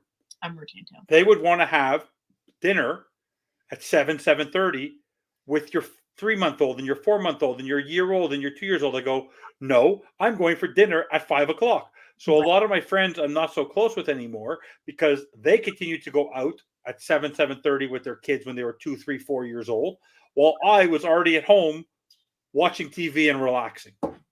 Well, the other thing is, I don't know how Canadian schools work, but like American schools, that depending on your grade level, you have lunch at different times of the day. My kids have lunch at 11:30 in the morning. So some of my kids They're have starving when they get home. They raid the snack drawer. They eat snacks like crazy. So they have lunch at like 11, and then they go to aftercare because I work, and they get a snack in aftercare, but it's like a bag of chips. By the time we're home at like 5 o'clock, starving, It's all about Courtney. psychotic. So I couldn't wait till 7. Like I come home, we walk in the door like around like 5-ish. My kids are already like, "What's for dinner?" And I'm like, I haven't even taken off my shoes yet. Like, give me a minute. So if I had to wait till 7, Oh, forget it. oh I'm my dying. God. Oh, So- does this happen with you with your kids? They're eating supper. They eat half their plate. They say, "I'm full." Now they're hungry. 5 minutes later, can I have dessert? It happened tonight. I made spaghetti and meatballs, and my youngest ate all of the spaghetti and none of the meatballs, and was trying to pull out ice cream. And I was like, "Go sit your ass down and finish the meatballs, and then tell me you're hungry." Don't like, or they'll finish their plate and they're like, "I'm hungry. I want cereal." And I'm like, "Do you want seconds of the dinner that I made?" No. No, I want. This is the best for me. I'll tell them they'll have supper. Then they'll want to go on their screens or whatever. And I'll say to them, "You're going to have screen time till 7:30 tonight or 7:45 or whatever it is." Okay. And I tell them, "This is an hour of screen time. Go do whatever you want, whatever." I tell them, "You want snacks? It better be within this hour." I'll go to them at 7:45. Time to get ready to go relax, go read, whatever. Time to go relax in your bed. Take it easy in your room. "I want snacks." I go, "What were you doing for the last hour? Did I not tell you for the last hour, you lazy piece of crap? I love you. But what the fuck?" What I do is I'll go to them and I'm like, "Last call for snacks. Last snack now." And they Are you a Costco family? Am I what? Are you a Costco family? Or you don't do Costco in Pennsylvania? They have them. I'm just not a member. No. Okay, good for you. Luck. Best decision in your life. Worst decision. You get the best snacks there, but man, oh man, you go into Costco, you walk out, go, "What the heck did I just do?" You literally lose your lunch in there. So what's your go-to grocery store for when you want to get a lot of snacks? You go to a Walmart, you go to a Target. What do you do? A Giant. It's called Giant. Is that a local thing? So I feed up once a week, and if the food, if your particular favorite snack is gone, tough shit. We're not getting it again until I food shop again. I food shop once a week, and I do the whole. What's your day? Saturday or Sunday. If I do Sunday, during the NFL season, it better not be during Dolphins games. No. Usually, what I'll do is I'll go Sunday morning during NFL. Still going? Where did you go, Cap for Life? Cap, we don't fucking stop. This is the show about nothing. We talk about everything. It's a show about nothing. No. So football Sunday, I'll go in the morning. Double chocolate muffins, Raphael. Holy crap, awesome.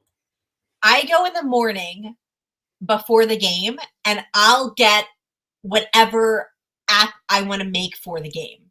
Like that's my goal. Costco for But I refuse to food shop at more than one place. Like I go one place and I'm done. I don't want to go to 85 stores. I don't give a shit. Sometimes what I'll do, my mom prefers a different food store. So if I go and say like the meat and the chicken are like ridiculously expensive, there's no sales or good sales, I'll text my mom and I'm like, "Hey, when you go to your food store, if there's a sale, pick me up X, Y, and Z." And she'll go and pick me up X, Y, and Z. But they expire too quickly, Cap. My kids don't eat. But let me tell you about Costco. Okay. They have hot dogs. Mm-hmm. The hot dogs they sell they sell their hot dogs for $1.50, and you can get as many as you want. They have ice cream there for $1.50. They have not raised the prices on their hot dogs in 30 years. Really? Literally, they don't care. All past Costco or just Canadian Costco? All Costco's. They charge $1.25. They haven't raised the price. And people go there for gas. People wait there for hours for gas because it's 12 to 15 cents cheaper. It's ridiculous. Costco, they'll take anything back. To get into a Costco is a godsend. Yeah. A company I know in Canada just broke the record for a roadshow. Costco is a machine. It is a mission in itself. You overspend when you're there, but man, oh man, do you get deals when you need to get deals. But it's just an insane experience. So I love Giant going to the one in Florida, though. Giant has the same you get like points for the more money you spend, and then they have gas stations. Yeah. And so I got $1 off gas the last time I was there because of how insane grocery bills are right now. But what I do is I'll food shop for the week, and I like have a list and I plan out my meals. I actually have like a little calendar on my fridge, and I write out so the kids can see like what I'm going to make each night. And that's what we do. And what coffee machine do people have in their homes? Are you an espresso person or are you a regular coffee person? Do you filter your own coffee? What do you all do? I don't have a coffee machine. What do you do? I do instant coffee and I do iced coffee. I don't do hot coffee. So I do instant coffee, like a shaken espresso type. And I have like... What's your go-to iced coffee? So it's a homemade version of the Starbucks brown sugar ice shaken espresso. So I have the shaken espresso. I have the brown sugar, the oat milk. I have a little frother. I froth up the oat milk before it goes in. Like I have a whole little routine, but it's so much cheaper doing it at home, and it tastes pretty similar. Doesn't taste the same. Nothing pisses me off though. This happened this morning. I'll rent. I once a month I'll go to Starbucks and actually get the actual. They made it so shitty today that I had to go to work and use their espresso machine to make more espresso to put into it because it just tasted like oat milk and You're water. not a regular like my family. My wife and I, Starbucks fiends. I like Starbucks to save money. They know my name. I know, to save money. But I told my wife, you want to go to I tell her, that's your thing. You take care of that. I'll take care of it once in a while. But I'll go, like if but I'm a coffee junkie. I'll drink any coffee anytime. But instant I will not do. I actually like the Nesquik. It's the Nespresso Colombian. It's actually pretty good. Do your kids like Yoo-Hoo? My kids, I had them try it. They hate it. I have it. I have a whole box of Yoo-Hoo right now. They hate it. They hate it. I love it. I'm drinking it instead. I won't let it go to waste. It's the little, instead of like the bottles, remember the bottles of Yoo-Hoo? Yeah. We have just like the little boxes. Like so do I. Being your kids are athletes, like Cameron's an athlete and all that. All three. Did they ever get into the addiction of Prime, or they're Gatorade people? My younger two are Prime. Obsessed with Have they tried the new strawberry banana one? Yes, obsessed with Prime. But they prefer the limeade. The green one? Yeah, the green one. My older son, strictly water. He's 16 though. He's strictly water. The younger two love Prime, but all three prefer water for game days and practices. Prime is more just like at home relaxing. You believe it? Do they give water breaks at these football practices? Not Coach Boone would not stand for that. So not often. Blue asked for a water break, and they had to do more. Here's the funny. So not often. Probably only when like a timeout is called. The banana and mayonnaise. Oh my god. Oh my god. Jeez, no, they're trolling you from that. Peanut butter. No. You know what you do? I posted that peanut butter, Nutella, banana. Did you see the picture I posted today? They're trolling about the picture I posted today. Was that the whole thing with Will Levis and mayo? I don't know. He loves to drink. He puts mayo in his coffee. No, I posted this picture today, and people have gone crazy. What is that of? It's Hellman's on white bread with a banana. Who's that from? Me. I posted it. Somebody posted it, and I reposted Who ate it. That? I reposted it and said, "I'm white, but not this white." Oh, I saw that. By the way, are you a Nutella person, or you're not a Nutella person?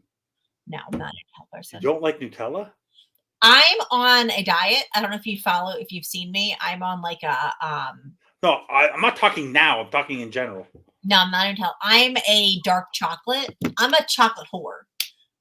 You don't like hazelnut? No. Love hazelnut. I love like dark chocolate. There is my mom just went to there's a chocolate factory near us. And Wait. When you're trying to lose, when you're on a diet, alcohol doesn't help. it doesn't, but I don't give a shit. Here's the thing. I'm in a calorie deficit 7 days a week. I don't eat over 1,500 calories for the How's that even possible? How? What are you eating? Water?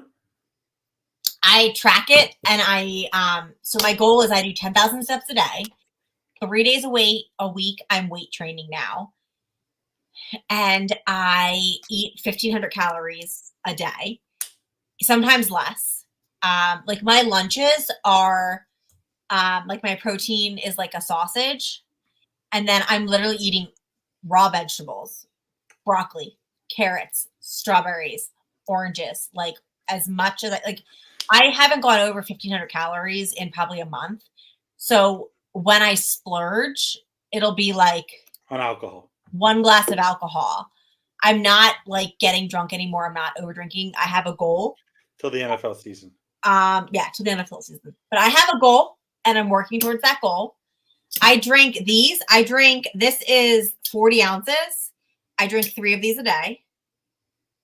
No wonder you disappeared on me before. I peed. I went to pee. I'm not gonna lie. I went to pee because I drink 3 of these a day, sometimes 4. So yeah, no, I have a goal that I posted a picture recently. It's a day 1. People thought that I was like posting like a thirst trap. No, I was literally posting like this is day 1 of my strength training journey.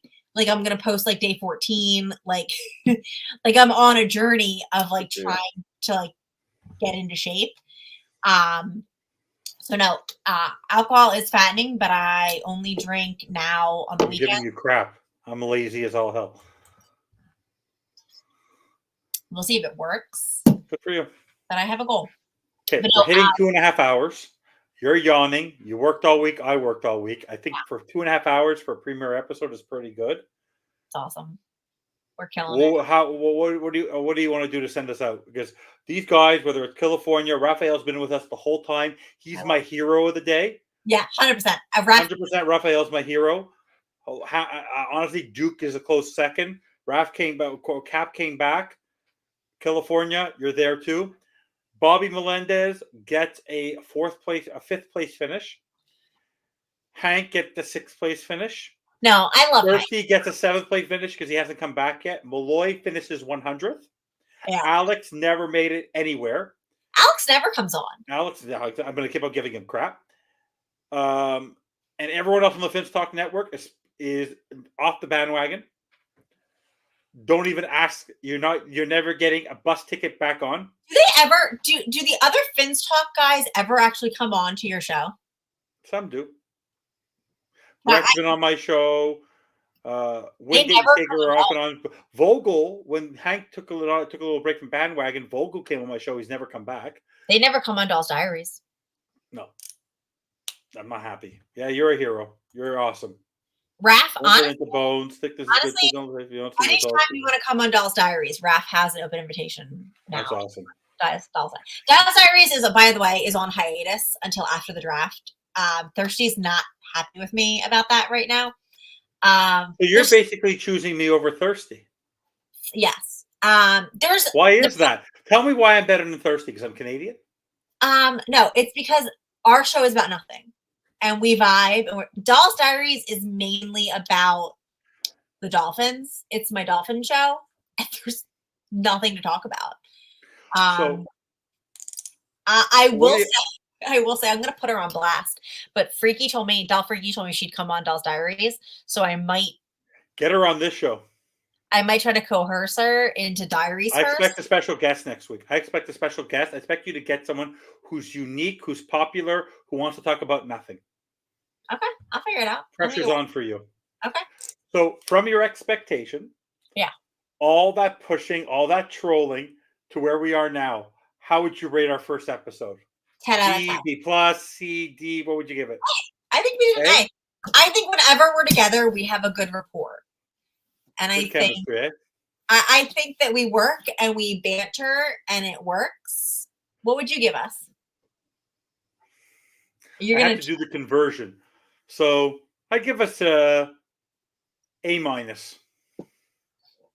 because we let Bobby on, and I'm very disappointed in that. Like, yeah, but you're trolling work to get him on, so that's really a success. yeah, but he ruined my vibe. Yeah, but your vibe was to piss him off, and you did. I know, that was awesome. The fact that he couldn't just wait 5 minutes for you to stop doing it was great. But no, wait, Native American. Yeah, but honestly, Raphael, you're welcome. This is a native land. Canada, our home and native land. Okay, a lot of places in Canada are on, like in where I live, within 10 minutes. There's still natives who live here. There are people who have what they call status cards because they're part of a native family. They don't pay tax. Oh. They're really, trust me. I crossed the bridge to go into that area called Ganawage because cheaper gas, great people, nice people, great casinos, great everything out there. By the way, this is totally random. Did you see? No Dolphins here. I have to support the Canadian baseball fans out here. This is not a Dolphin show. I feel like we should clarify. It's an everything show about nothing. Doll's Diaries, a Dolphin show. The Bandwagon, a Dolphin show. Beauty and the Beast, clusterfuck. Yeah, a show about nothing and a show about and a little bit of everything. Tell me if you know this town real quick before we leave. There's a town where one half of the street is in the US and the other half is in Canada. And if you want to cross the street, you have to go through customs. That's Niagara Falls. No, it's not Niagara Falls. Maybe it's near Niagara Falls. Well, the Niagara Falls, there's a border right there that is literally Niagara Falls, New York, Niagara Falls, Ontario. Hold on. America. Because Niagara Falls sort of falls in the same place. Oh my God. I gotta remember what it's called. It'd either have to be between Washington State and Vancouver. It was this or one. It would have to be between Ontario and New York. It was this one. I don't want to actually play the video. Hold on, let me find it. Bag Raff on rating. Rue Canusa or Canusa Avenue. Northern part is Stansted, Canada, and Derby Line, USA. Well, Stansted's in Quebec. So, yeah, that could work. I just thought that it was interesting. Yeah, no, we're very close. Honestly, it's so funny. You want to laugh? So, crossing before we end the show, in Canada, we have all of Canada, and then we have the province I am in Quebec. When you cross the border from the States into a Canadian province that's not Quebec, it says "Welcome to Canada." When you cross into a border from the States into Quebec, which is part of Canada, there's no sign that you're actually in Canada. It's all French. It's all Quebec. We are it's so weird here with the French as the primary language. We're like so anti-Canada, but most of us are proud to be Anglophone Canadians, which is kind of That's kind of funny. Yeah. Anyway, guys, don't forget to like and subscribe. Thank you for watching the premiere episode. You never know when you might catch us. Regularly, we'll be 8 o'clock on Fridays. Next week's my kid's birthday, so we're going to find a time, whether it's post-bandwagon, or maybe I'll move bandwagon, or maybe we'll do it next Wednesday. We should segue bandwagon. I'll pop in at the end of bandwagon and sort of go into it. That might work. Hank can be in the front, make him happy. We actually went most of the show without doing any Seinfeld parodies, which was pretty good. We're not going to end with Fins Up because this is not a Dolphin show. Right. So for me, all I have to say is Bosco. That's a Seinfeld representative. What do you have to say? Good night. That's it? I got to work on it. And by the way, now I know we're ending with some Dolphin stuff and the Caneswear. Don't forget to check out Caneswear and Greatest Show on Surf. But Bobby promised you by next week we'll have our opening video and some more graphics. Pressure's on, Bobby. And before we go, just to piss Bobby off, we're going to end the show just like this. So when he goes to watch the show, it's really going to piss him off. Like, subscribe, and thank you all for watching the premiere episode. I had to do this. Go Heat, go Expos, go Canadians, go Dolphins, go Life, Rafa, Hammer Time, California, Duke, everybody. Thank you so much for watching. I got to go find my stupid brand. I'm so confused. Guys, have a good night. Hey, Miami sports fans.